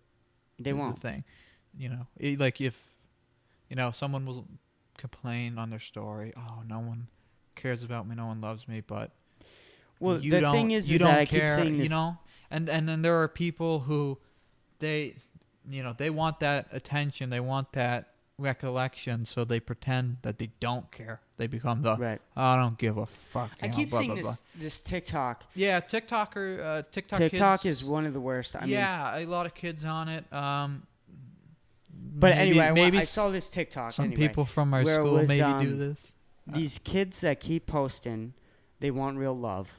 They want a real relationship, and then they post this TikTok of like, you seen that the same fucking TikTok of like me at my wedding proposal, and then this really hot guy goes drop him, and then they show themselves running away towards them, and it's so stupid and unfunny and very dumb.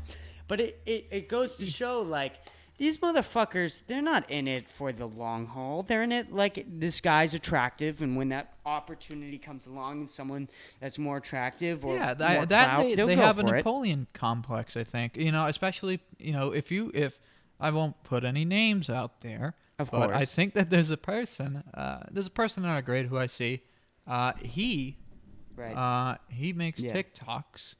And I see all the time him saying, I just want this girl, blah, blah, I wish someone loved me, blah, blah, blah. And then they get asked out, and they say, fuck no, you're ugly, or something like that. Yeah. 9 out of 10 times, the girl isn't ugly. She's not a supermodel, but guess what? You shouldn't want a supermodel. Imperfections are what make you unique, and therefore imperfections are what really make you stand out and what make you attractive, And I think that they get all these views and everything on TikTok or something, and then they start to think that they're like a celebrity or that they're above people, and so then they think that they shouldn't lower their standards to anything less than perfect supermodel level person, and that's why I try to. Yeah, the hypocriticalness is. I get what you're trying to say. I try to ignore, whenever I see someone do this, because I always feel like just smacking them and telling them. Yeah, for sure. When you see someone complain about not having a relationship or not having a boyfriend, and then they get asked out. I know, but like you'll see, someone ask them out, and you see the person who asked them out, and you think, wow, that is a very fun, loving, caring individual, cute, caring person, and the person goes, no, you're not pretty enough, because the size of their breasts matters more than the size of their brain. Yeah. The size of their ass is more important. Well, for me, compassion. I don't even fuck with relationships. I really don't. In high school, I've always thought that they were dumb. I got them out of the way. You don't know enough about life, I don't think. You haven't experienced enough, and you really don't know shit, right? And you're just... To ignore the fact that we're just all unstable, horny teenagers who got wrapped up in a weird social media trend is... I'm glad you said that word. 'Cause... Horny. One thing I hate is... can I talk to you about this, by the way? Yeah, go right ahead, sir. So, I wanted to keep track of how many times I masturbated this week. We're at 42 right now, today alone. All right, you want me to tell you my actual number? Yeah. 15. This week? I started Monday. Oh, okay. Well, today's Wednesday. Well, wait, I thought today was Saturday. We usually hang out on a Saturday, so I was thinking, it's been a week, 15 times. No. Twice a day. Jesus Christ, it's been 3 days. It's been 3 days, 15 times. Remember when you got up to use the bathroom while we were recording? Right. Yeah, no, I jerked off in the I bathroom was just for about to sure. say something. I jerked off right there, just Hey, real quick. I'll give you credit. I think it's better to do that than. But like, how else am I gonna get shit done? I got Oh, online school, can motherfucker. I just say can't focus on shit. Got a boner every fucking 20 I minutes. hate these man whores. I'll use it towards men. Don't worry. I don't like to use the term whore when talking about a woman. Right, but with men, it's But with a fucking guy, fine. you're damn yeah, it's right. like I'm gonna racism with use white it. people. Like you can be racist openly to white people, with no. Oh well, here's the at all. thing. No, it's just that. Even white people God, like being here's- racist to white people. Here's the thing. It's the guys that call women whores are the same guys who they're hitting up 15 different women. Yeah, of course. Sending the same messages, same pictures, and then they're having sex with, 7 different women, and it's not a oh, I want to date you or anything. It's a, oh, you have big boobies. I like you, trying to have. So yeah, I call, men are much Yeah, well, I mean, men the guy are from much Joe Rogan bigger today, whores. he said the guy than, from than anybody has ever depicted them, yeah, and I hate it. I've seen no, the it's guy like, from oh, the you the guy from the Ghetto Boys was on Joe Rogan today, and he said you gotta let hoes be hoes. That goes for women and female. Or wait, yeah, that goes for women and men. Yeah, but it's been like the media and everything has pushed it that women are whores, men are not, and men themselves have kind of gotten used to this idea, like if a girl slept with 10 different men, you'd say ew, whore. If a guy slept with 10 different women, you'd say hell yeah, brother, keep it going, there's keep also, the train running. I mean, let's be for real here. If a guy wanted to sleep with 10 girls and a girl wanted to sleep with 10 guys, which one is easier? Which one is fucking easier? It depends. No, It- bullshit. all right. Get the fuck out of here. You know which one is easier. The A girl male could sleep with 10 supermodel could have guys. sex with 10 women easy, and a drunken old woman who lives on the side of the street isn't going to be able to have sex with 10 guys easy.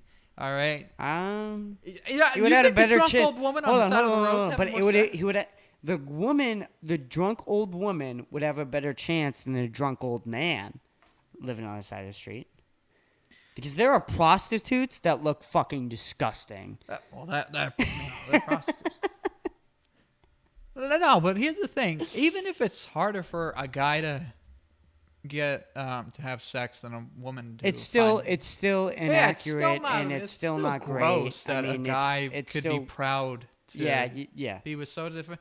Because I see this.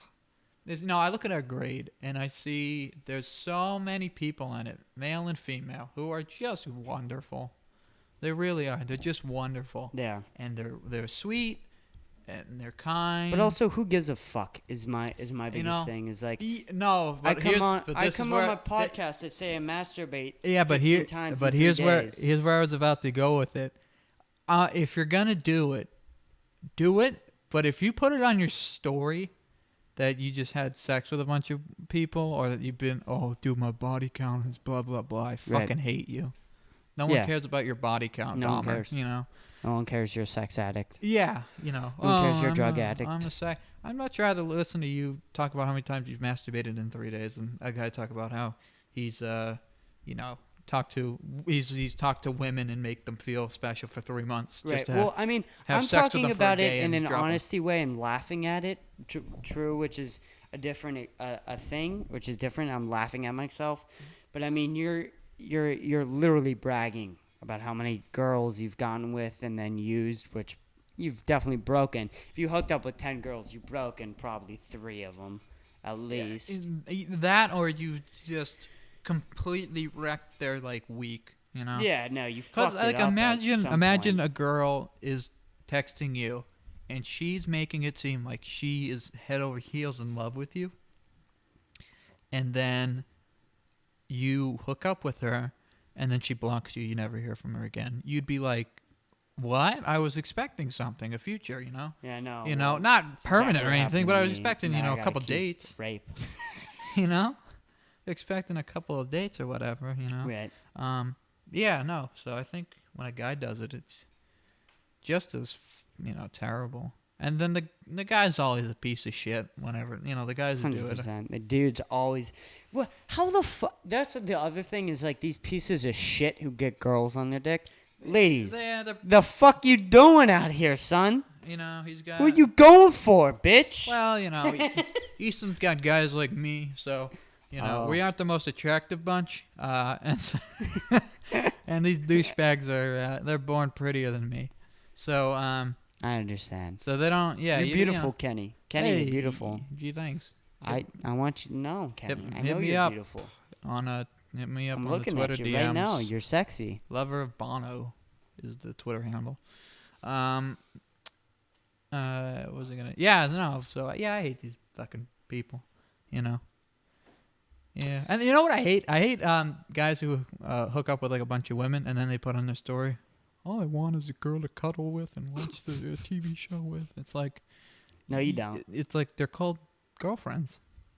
Right. You're not gonna get a person you sleep with once and then drop to come over so you can watch Naruto and cuddle in 3 a.m. It's not happening. All right. If you want that, it's a girlfriend. Commit to one. If you can sleep with 30 women. And then also, I just don't like. pick one and I don't like happy. the society thing, where they're like, "Oh, society doesn't encourage love." Again, The Great Gatsby had someone talking about it 100 fucking years ago, saying how society disencouraged love. Society doesn't encourage anything, and society doesn't encourage individuality. It doesn't, it doesn't tell you that you should totally be yourself and that you should totally be independent. You should totally make up your own decisions and use critical thinking. But you still should, right. So you shouldn't need society to tell you that you should want true romance. Well, I think that's one beautiful beautiful thing about the podcast now in America is that there's so many people with a fucking podcast, and there's so many authentic talks and authentic interactions between people that we can get to some sort of. That's why Rogan is the highest podcast. Of course, he's so authentic. He's authentic, more than anybody else. He has to be. Yeah, I mean, there's a reason he's getting Number paid one. more than anyone in the fucking UFC. It's because people will tune into that shit to hear him commentate. Even if they don't give a shit, they'll listen to him because they know he's real. Right. Whatever he says is, for he's real. Impressed by. He's really, like, when he breaks things down, you feel a passion with it. You feel a passion in his words. Yeah, and like the interviews he does after fights, that's all real, and that translates over to his podcast too. Yeah. That's why he's number one, and then you got someone like fucking H3 podcast at number 542 on the trending. Dude, Bill Burr.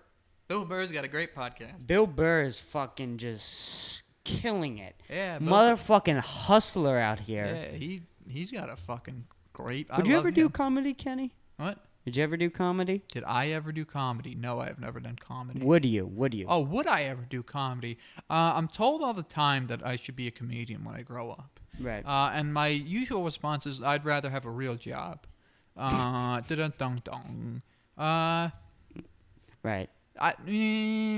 Probably no. I don't know. But you'd be good at it. Is the problem? You'd be so fucking good at it. You'd be a killer. Here's the thing. It's like, let's say that I was born a really good actor, and you said, "Ken, you gonna be an actor?" I'd say, no. Why? Because the acting community, Hollywood, that's all fucking terrible. Right. And so is the comedian game. You think so? Yeah. Why? Well, I think it used to be pretty bad, but I think it's good now. I think, in my eyes, at least. Well, how many good comedians are there right now? Joe Rogan, Dave Chappelle, Bill Burr, Tom Segura, Bert Kreischer. All of them are fucking killing it. What's that guy's name? Sebastian. Sebastian's real fucking good. He's got a couple Netflix specials. There's a lot, I think, out there right now. Well, there's a lot of shitty comics, too. That's what I was about to say. Yeah, so it took you about a minute and a half to list 6. And then you have plenty of terrible ones. And then, and this goes for comedians and comedic actors. They keep coming out that they're pedophiles.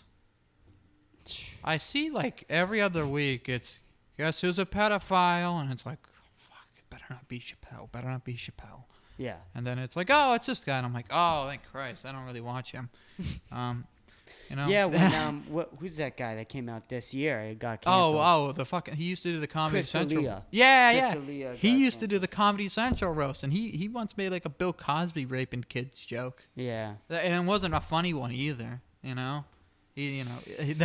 Actually, he used to make a lot of rape jokes. Yeah. But here's the thing: none of them were funny, and then it comes out that he's a child molester. Do you know he was in a TV show? Was he? I don't think he was a child molester though. I think he No, he was. was. He 100%. Took advantage of little girls. I know this because he did a TV show where he played an actor who would take advantage of little girls. Are you That was the serious? role in That one. was the role. Yeah, and it showed him like trying to drug them and everything, and then so that happened, and then 3 weeks later it comes out that he's a pedophile, and Netflix cancels his TV show, he loses his career and everything, and I was like, wow, he really took a role. He was in You? I didn't know he was in You. Hey, you don't know. He's in everything, but you never realize because Right. he was never the best at anything. Right. He really wasn't any good. It was weird. Yeah, I didn't. He was always there, but he wasn't any good. Yeah, but no, he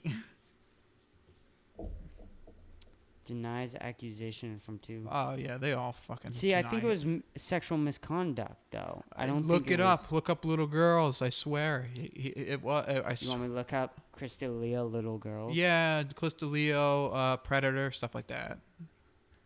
What happened with Crystalias? I think. What people asked for. Well, I'll tell you one thing. I haven't seen him on TV in a while.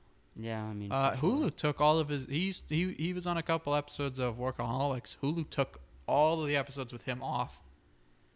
You know, and stuff like that. Really? Oh, look at that, Chris D'Elia, Underage girls. Oh my accused god. of sexually pursuing and grooming underage girls online. Jesus Christ. Wow. Multiple. Comedian has denied. Yeah, you get this sick Twitter, shit, and Tuesday then night. in like 3 years, he'll probably be in a fucking movie again. Asking if they could make out when she was 16, which Chris D'Elia says that he doesn't know they were 16, but like, yeah, that is bullshit. How do you not fucking know someone's 16? Even if you don't know, that's all the more reason to ask. Right. If someone looks 35, make sure they're 35. You know? There are people who are younger, but they look a little older. You know? Wow. Yeah. And but he did a TV show where he played an actor who Look would at him. He even looks like a fucking pedophile. That's why they casted him in a TV show. It was like one episode. He played a child predator who was trying to. He did a scene where he was trying to get a girl to drink something, mix it and stuff. And I think. What show was it? Was it Law? It was like a. It was You, right? Was it You? Maybe. Because You is about a stalker. Yeah, maybe You. Was he the main? How's that I don't gonna think he work? was the main one. Look up. Yeah, You with Crystal Lila in it or whatever. You, Crystalia. Go to images, and I can tell you. Had 3 episodes playing a man who misstates a 15-year-old girl. You star Penn Bradley addressed the allegations in a podcast with the LA Times. The LA Times is a fucking podcast? Yeah, everybody's got a. Michelle Obama's What the got fuck? one. No, the LA Times does not have a fucking podcast. Yeah, they do. Get LA the fuck Times, out of New here. York Times, Daily Planet. You know. Henderson Daily was killed Bugle, off they all and have won't being podcasts. appearing on season 3 of the show, so they killed him off. Yeah, but yeah, so people were. They thought like, there's no way.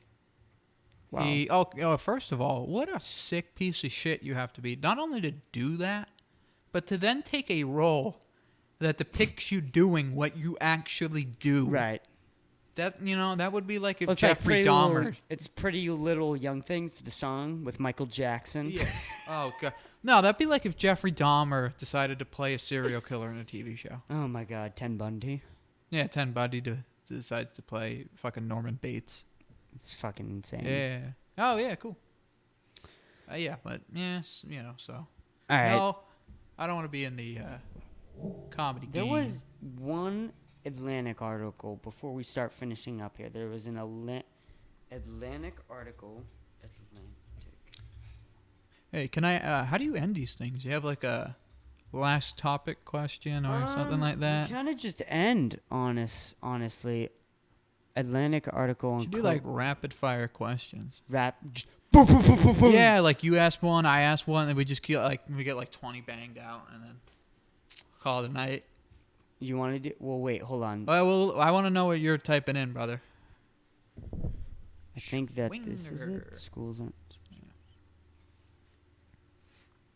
Oh wait, no, it was how are the students handling on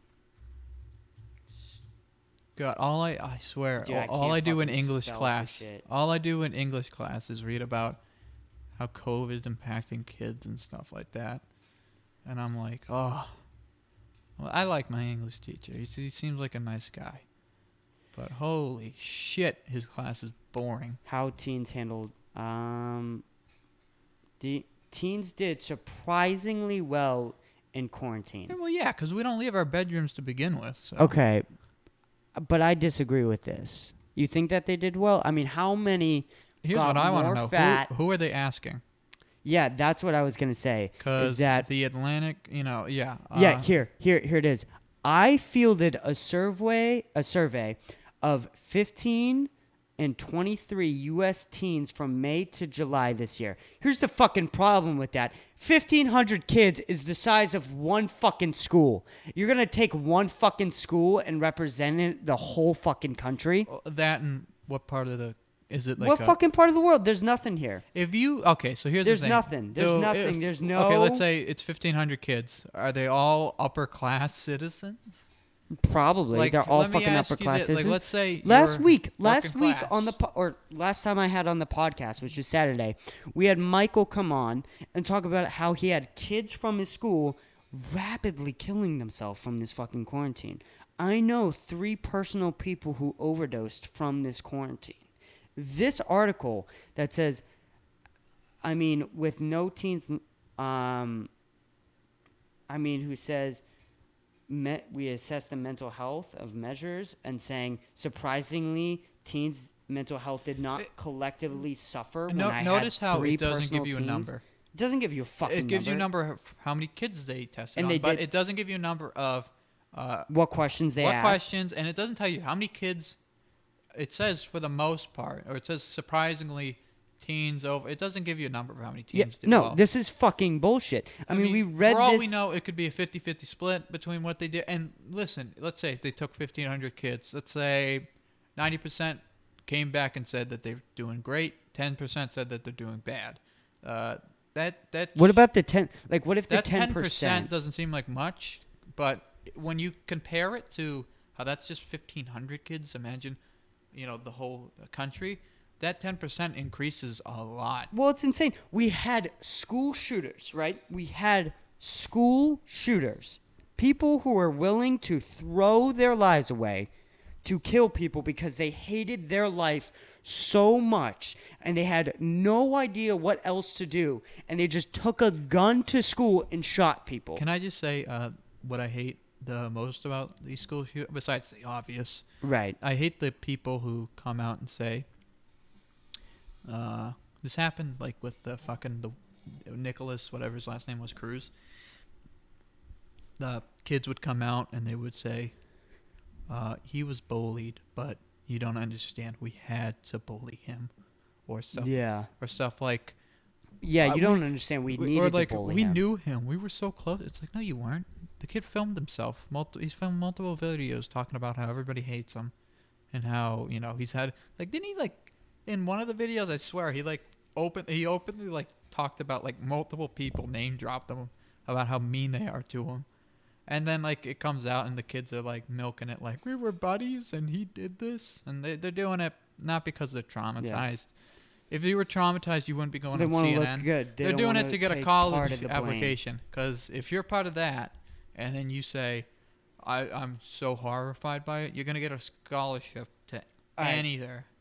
Nearly Like 1 Brandon out of Pod, 3 whatever his name teens. is.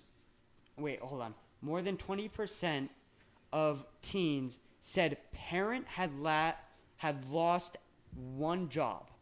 What the fuck is that?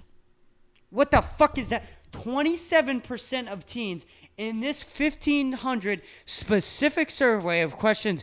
We don't fucking know what they asked for. How they got kids to answer a survey during the months where they weren't in fucking school. We don't have any information, and yet 27% of kids said that they had a parents lose a job. So how was quarantine? Oh, it was pretty good. It was pretty we good. lost our sense of income. We And, lost our source of income, my little brother but we're doing is pretty starved good. to death. We had to eat him, but I knew 3 personal friends that overdosed. A couple shot himself in the face. Yeah, it's but pretty good. I smoked weed, played COD, collected Pokemon cards. I mean, it was Not fucking bad. fantastic. I mean, if you look at the amount of alcohol rates in teenagers and smoking rates in teenagers over I know quarantine. they didn't ask. There's no way they said, hey, did you drink during quarantine? And if they did, what are the kids going to say? No. Yeah, I drank every day. Every day, bro. It was just a fucking of course cloud. they're going to say, no. Dude, the best way to get a fucking actual conversation is to get someone with a conversation. Or the best way to understand someone's on a specific topic of what they're going through quarantine is a conversation. It's not through a fucking survey. That and kids who are depressed, kids who are upset, they're not going to tell you. They're not going to tell you through The a kids fucking who want to survey. be the depressed or the different one are always going to say, I have bipolar, I have anxiety, blah blah blah, self-diagnosed, but still. No, but the kids who actually have this and deal with it, they're not going to tell you. They don't because they don't like to. My dizziness condition. I talked about it today on the podcast. This is probably the first time I've talked about it openly in like 2 years. I've had it for like 4 years. I've never talked about it. Why? Because it's weird. I don't like to talk about it, Right. And it's a bummer, And so, like, imagine you're a kid and someone asked you, so how have you been feeling? If you're depressed, are you going to say, oh, yeah, I've been feeling depressed, blah, blah, blah. I've had these thoughts and I did this and that, and I cut this. And no, you're going to say, I'm doing fine. Yeah, everything's great. No one wants to talk to you. They don't feel comfortable around teenagers. There's a certain level of authenticity that has to be turned off with schools today. If you turn that switch on of authenticity in school, you're going to ask some fucking questions. And you're not going to get the answers you like. And you're going to fucking want to shoot yourself. Look, if you are being authentic in school, the first thing you're going to ask is, why the fuck am I learning the quadratic formula or whatever the fuck I'm learning? What does this have to do with me? Do I want to do this? Is this going to help me in life? Am I gaining anything from this other than a piece of paper? Are you saying that knowing that the mitochondria is the powerhouse of the cell isn't going to help you get a job? Fuck. You're right, Kenny. When you put it like that, I can't really disagree with you. I'm thinking about, owning a small business, and I think knowing that is going to help me out. Why the fuck would you need to know how to run a business during a capitalist society? Why the fuck would you need that? I tell that to Gordon. He told me how to run a business. Dude, you don't need to fucking He said, dude, open a barber shop. I said, why? And he goes, I don't know. People need haircuts. I go, okay. Dude, you think about, like, socialism and whatnot and communism and these teachers that, like, will teach socialism, and it's like, why do you want more taxes? Oh, you want your pay grade raised. Oh, you know what I hate fucking bitch. I hate when kids in our grade complain about, like, it happened with, like, the presidents, the presidency. Kids were like, I don't know if it was Trump or Biden who was going to raise taxes. I think Biden was going to raise taxes. Yeah, Biden was, yeah. Yeah, no, I saw kids in our grade saying, this is bullshit. You can't vote for Biden and he's going to fucking raise our taxes. And I'm like, do you pay taxes? What do you pay taxes for? Yeah, that's fucking a fucked Bakugan cards? No, you don't pay taxes. Well, that's the fucked up part is that I do pay taxes and that, dude, if you're a kid and you pay taxes, it's the worst fucking feeling of all fucking time ever. When I was paying income tax freshman year, I think it was. Yeah, it was freshman year. and it ended up being like 500, like maybe close to 600, paying that year from a freshman. You know, I was you're 14, 15? Yeah. All right. What the fuck can you do when you're 15 years old in the United States government? Oh, You well, can't do 15. maybe kick dirt around 15, outside. You can do anything. You can do anything. Anything. Anything. You can drink. You can drink. You can can vote. drive.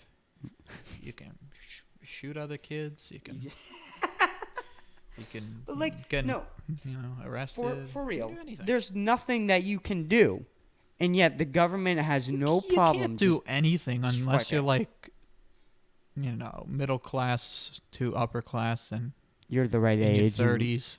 Yeah. And if you're a guy, 7-year-old girl has as much freedom as 25-year-old woman.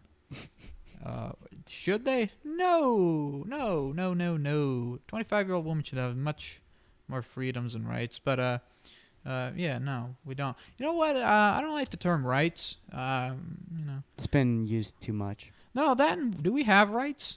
No. 'Cause if you can take rights away, then they're not rights, correct? That's Yeah. the definition of a right. A right is something that you're given at birth. It's But hey, if I get arrested, guess what? I don't have any rights anymore. All right. I have the right to remain silent. I want That's to great. finish up on this Atlantic article. We should Okay, all right. Here's the next thing that says in this paragraph. Nearly 2/3, 63% were worried about catching the virus. Mm-hmm. But they were just okay. 63% of students were worried about a deadly disease that they could catch, but their mental health is better than it was in 2018. The fuck are you talking about? Also, I took a survey in school in advisory probably last year where we did one of these surveys. Can I tell you what fucking happened? What? It was about 40 minutes long. Okay. Oh yeah. What survey needs to take 40 fucking minutes to complete? And all of the kids around 15 minutes in started just bullshitting so that they could go sit on their phones. Well, it's a survey, so guess what? You don't have to put your name. It's anonymous. So guess what? People just bullshitted. It was like name someone you could talk to if you were feeling depressed or suicidal. Kids were putting like fucking Osama bin Laden. I think one kid put Adolf Hitler. Why? Because it's anonymous. No one gives a shit. And even if it wasn't, if they asked the question, how many times have you vaped within the last 10 days? Are you going to write 10? You're going to write, I vaped 10 times. I vaped every day. No? Yeah, no, I don't. No, they're lying. I don't understand it. And then, I'm sorry. That pretty woman. Yeah, this weird woman just walked in. That very pretty woman totally just photobombed. No.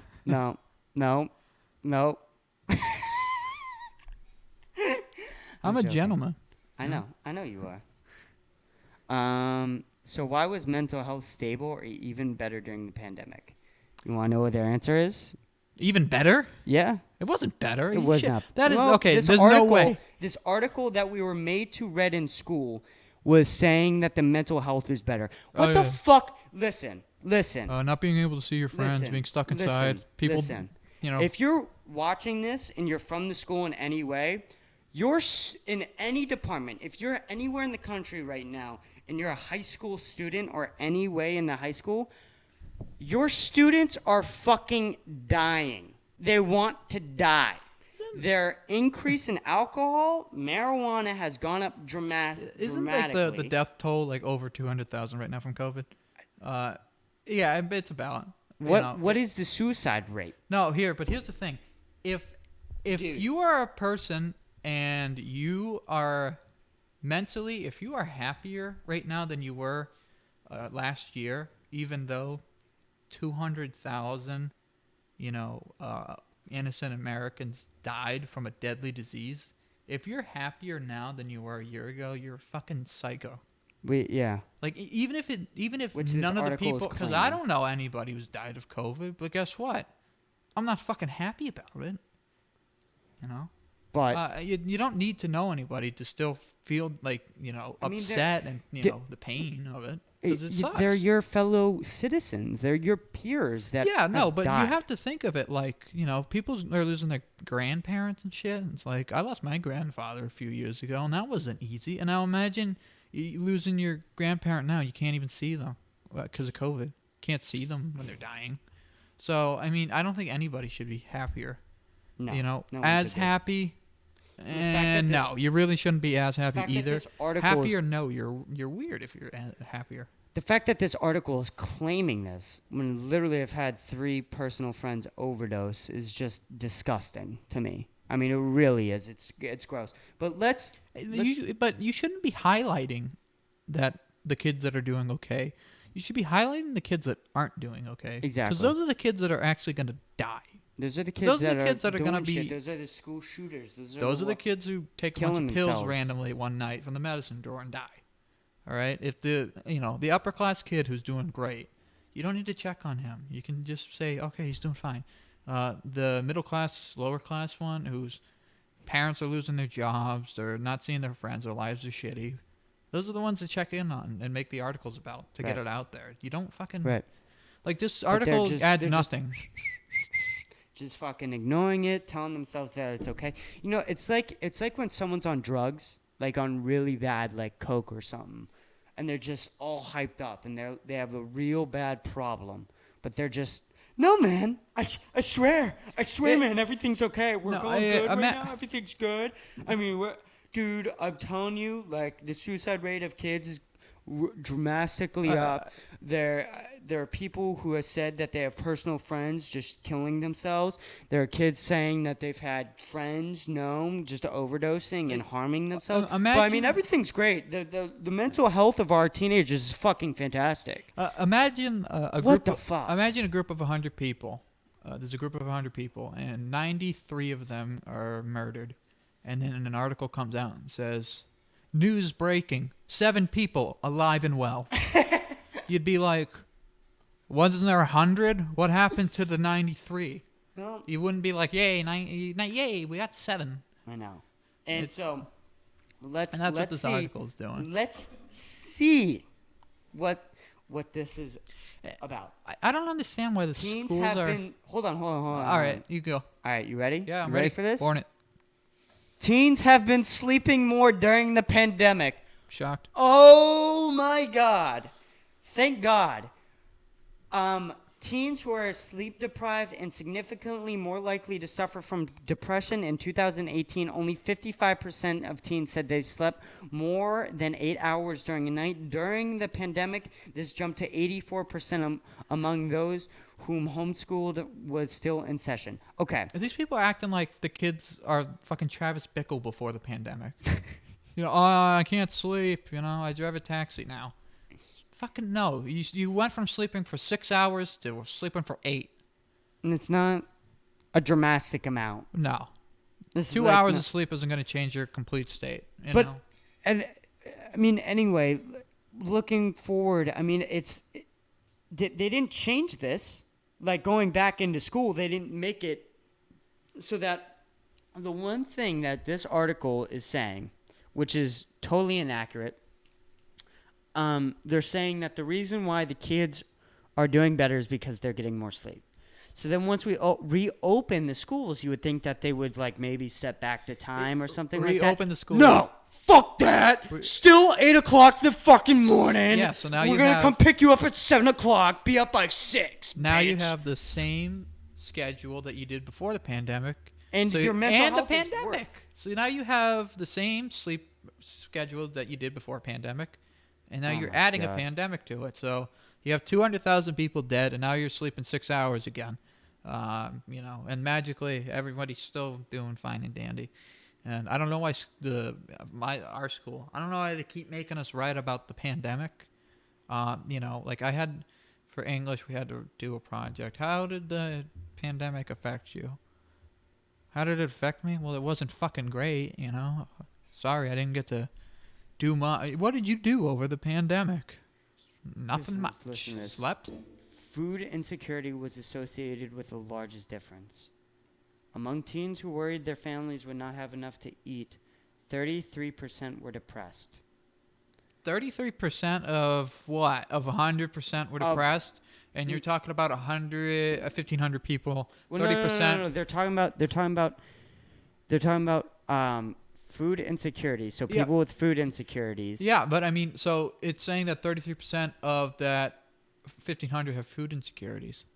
Now multiply that with the rest of the country. Are they saying that? I think they're saying those that did not have enough to eat, 33% of them were depressed.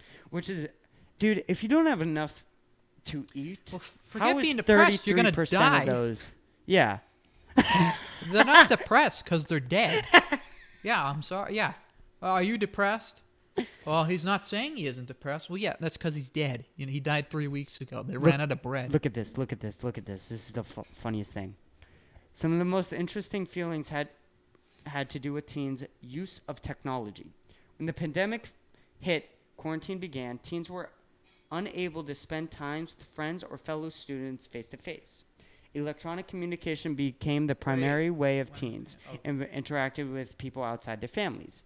Given that screen time, especially with time spent using social media, has been associated with mental health issues. To our surprise, teens' technology did not appear to increase dramatically during the pandemic compared to 2018. Get that fucking bullshit out of here, son. Where are you getting these fucking numbers? Teens in quarantine were spending more time video chatting with friends, watching TV and videos and movies on electronic devices. But they spent less time gaming, texting, using social media. I did not play a single fucking video game before the pandemic hit. What the fuck are they talking about? I know so many people that just grinded video games all fucking day long. And not only that, what are they saying social media is? Gaming social media? I don't think gaming's fucking social media. Well, here's the thing. The pandemic's still going on, and we're doing school, and we have to do it virtually. Right. So, I mean, just that alone is going to increase it from 2018 dramatically. And then you add in the fact that you couldn't see friends and loved ones for a long time face to face. Look at this. Snapchat, Instagram, and Facebook, for instances, were all main components. They're leaving a fucking big fucking social media network out there. Yeah. The one that the two presidents are talking about, Joe Biden and Trump, are both talking about TikTok being an international security.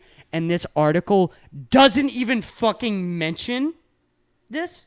Just mention Snapchat, Instagram, and Facebook. What about Twitter? Oh, yeah. Where the fuck is Twitter? Isn't Twitter the most popular? Twitter's the most popular one, not media. Fucking mentioned in here. Yeah.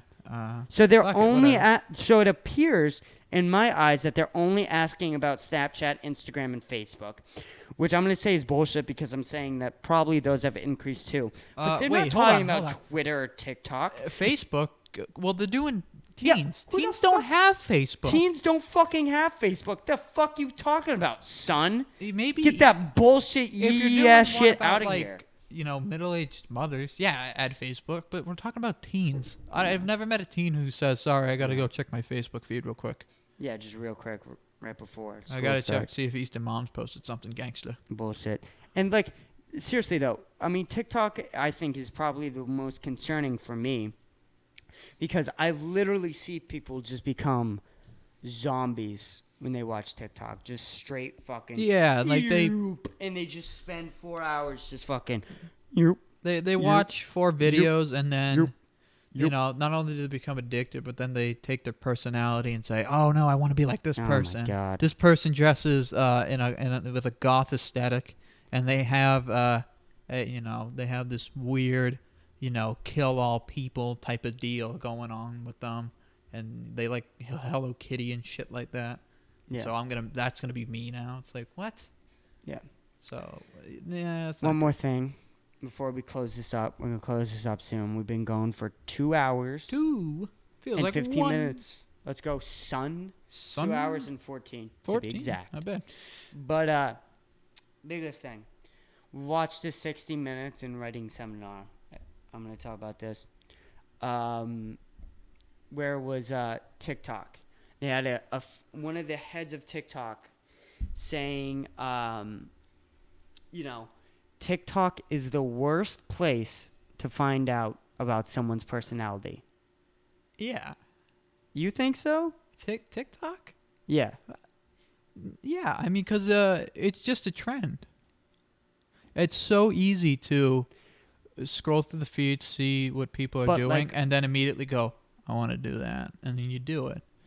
I think it shows kind of your character, like, wise, like, Well, I mean, people do post. personality. My biggest thing is that they do post a lot of political statements, and you can kind of find out where they are politically. Yeah, through but that's not TikTok. personality. That's character, I think, Personality is how you act. Oh yeah, I see what you're saying. That's Yeah. that's true. Then I agree with that I actually think completely. People then. change how they are. Right. Not on just Right. TikTok, but on social media to Right. seem, But like, if you wanted to find out how people were feeling and their characters and how they acted in Oh yeah, society, TikTok's a great way to TikTok's a find great out way how to do they're it, doing. right? Yeah, because if they're sad, they'll be doing those stupid, put X over a video of them, singing about how they wish they had, Yeah. a companion to snuggle and watch Naruto with.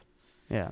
Yeah. I mean, you can really get. I think you can also get an accurate representation. representation of who's doing well and who's not doing well. Like, really, of like whose mental health is good and whose mental health is not. I mean, those obviously that are just constantly posting about how sad their life are. No, constantly posting. Period. They're probably doing pretty bad. Yeah. If you got to post a TikTok every 5 minutes to feel, valued, then you probably aren't doing the best that you can. Yeah. No, for sure. Well, Kenny. Can I Add. I got one more fucking thing talk. I've been thinking about, I'm not and I've cutting you wanted off to yet. ask you this for a while. Yeah. And I don't know if you'll be able to do it on the spot, but I want to ask you, give me like your top 10, top 5 Batman villains. This is important to me.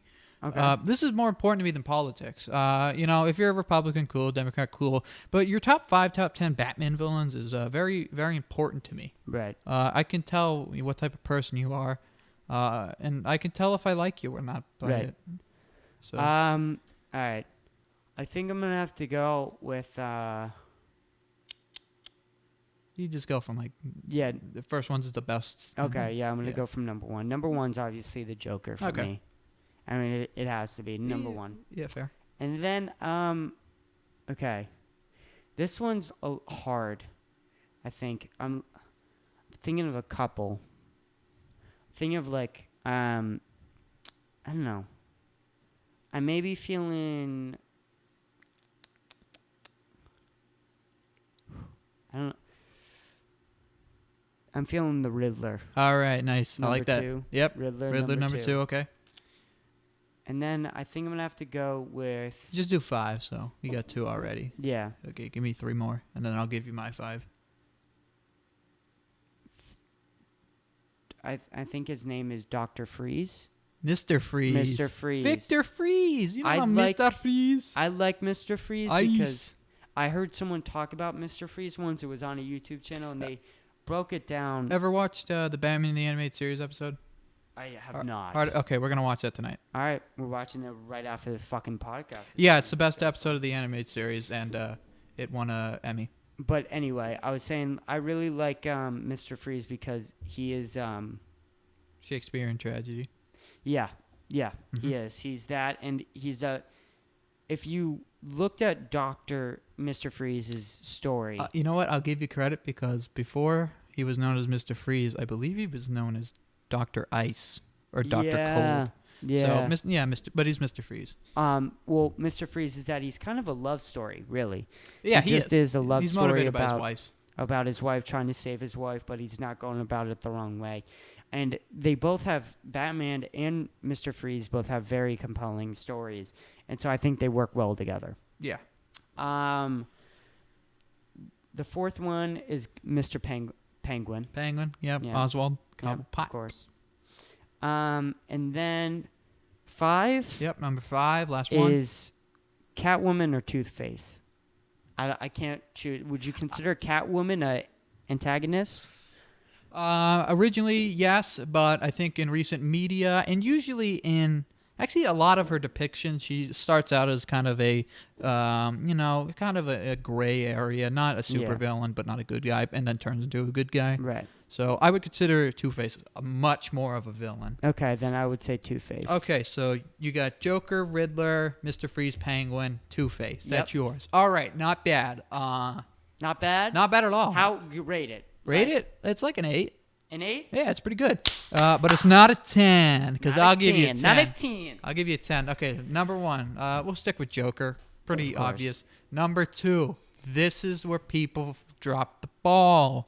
The Mad Hatter is number 2. Ooh. Easy. Why? Because he's fucking awesome. Yeah. He's the single most interesting Batman villain. And nobody knows who he is because he hasn't been in a movie. He was going to be in Batman Begins. Yeah. But they traded him out for the Scarecrow. Speaking of which, number 3, the Scarecrow, Dr. John Crane. Great. I love the Scarecrow. His depiction in Gotham was great. Batman Begins, he was great. The comics, he's awesome. Yeah, definitely. Their number 4, I got to go with. I think I'll go with the Riddler. Yeah. I'll go with the Riddler. Mysterious. I I've you know, always liked. I like the whole how he's just he's all about being smarter. Right. He's got the Napoleon complex, and didn't he's fully aware he can't beat Batman in a fist fight, but he doesn't really care about Right. that, and he doesn't care about going to jail because he goes to jail, he'll break out. He's easy like that. And number 5 is. It's always the toughest one because Batman has a great rogues gallery, and you never want to, take anybody out, leave someone out who's really great, but you're guaranteed to. So I'll go with Mr. Freeze. Alrighty. I was then. thinking of Penguin, but. Penguin. But I'll go with Mr. Freeze just because Bah. as a kid he was always my favorite because Yeah. of the freeze ray gun. And here, you know what? Last one. Sorry to throw this on you.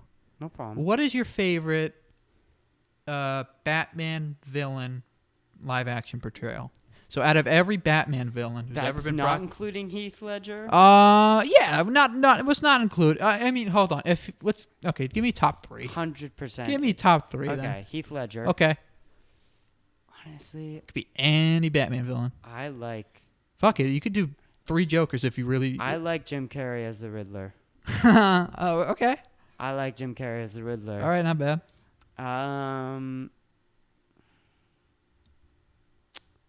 The Joker in Lego Batman, That is one I was not expecting.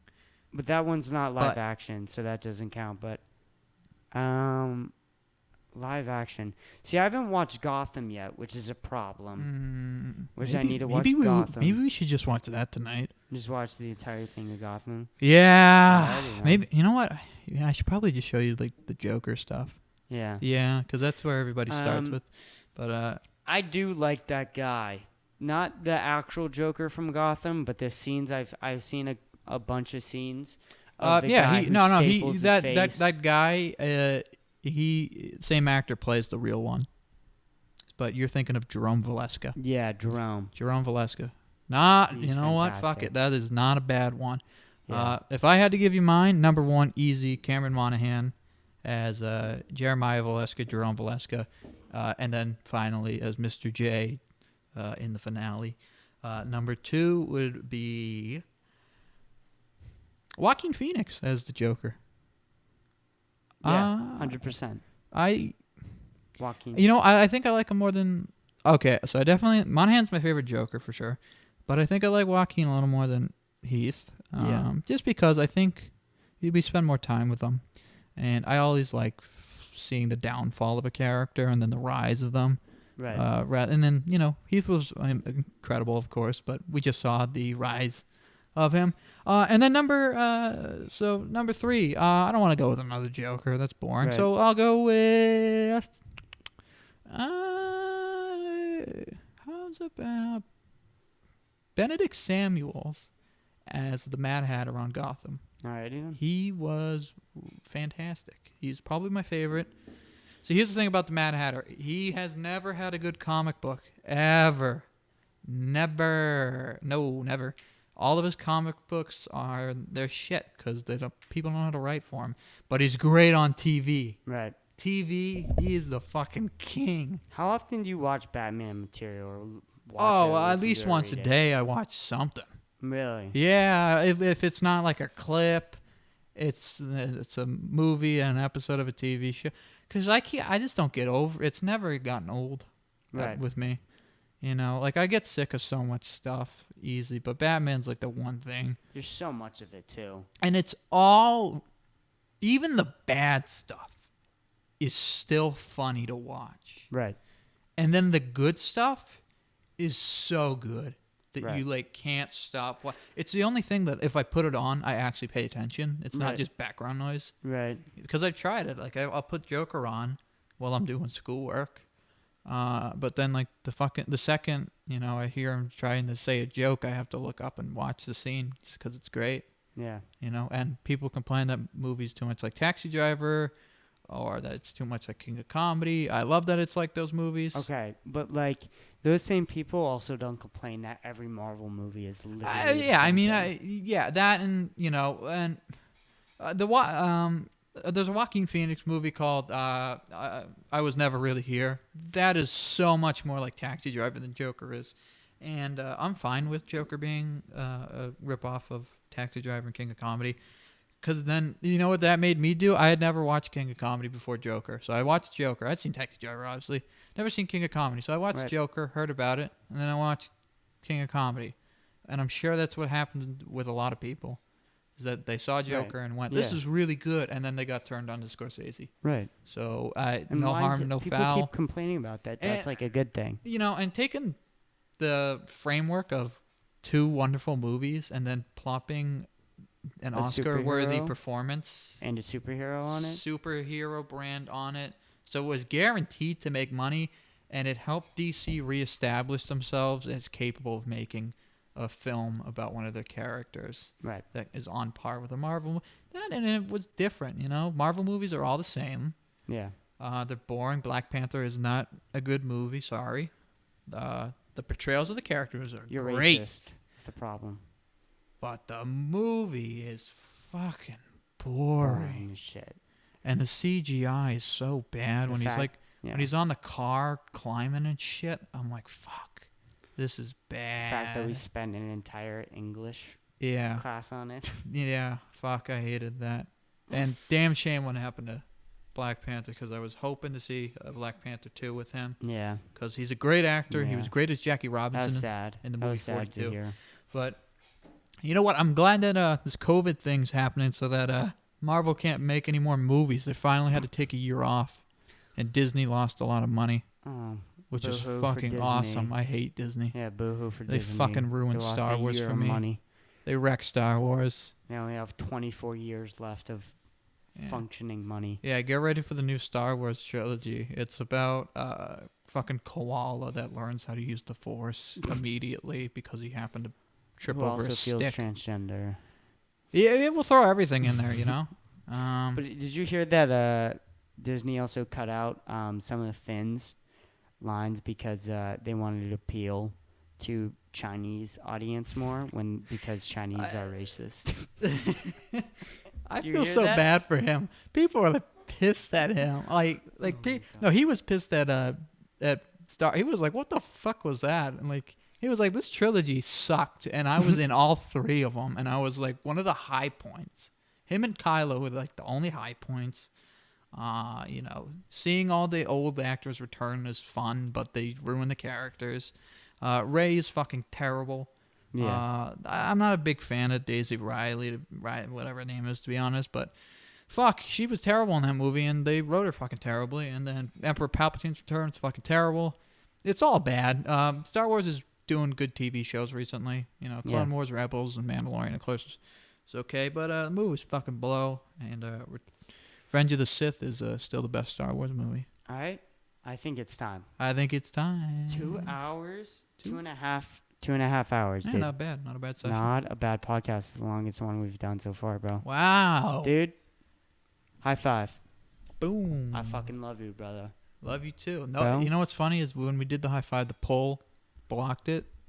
That's okay. That That's okay. for COVID reasons, we didn't actually touch hands, Yeah, you know, we can't. and you can't prove that we did. All right, guys. Well, it was fucking fun. Kenny, blast having you here, dude. Yeah. Fucking fire conversation over here, dude. Yeah, have fun. Pretty good.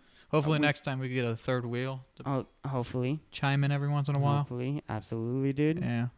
You did great. I hope I have you on again. I'll be on anytime. We're going to have a bunch more episodes coming, and this is really happening, guys. Yeah. So excited, guys. Yeah, this is awesome. All right. Bye, Kenny. Thank you for joining us. No Bye, problem. everybody. Yeah, see Join ya. us in the next one. Bye. Wheel.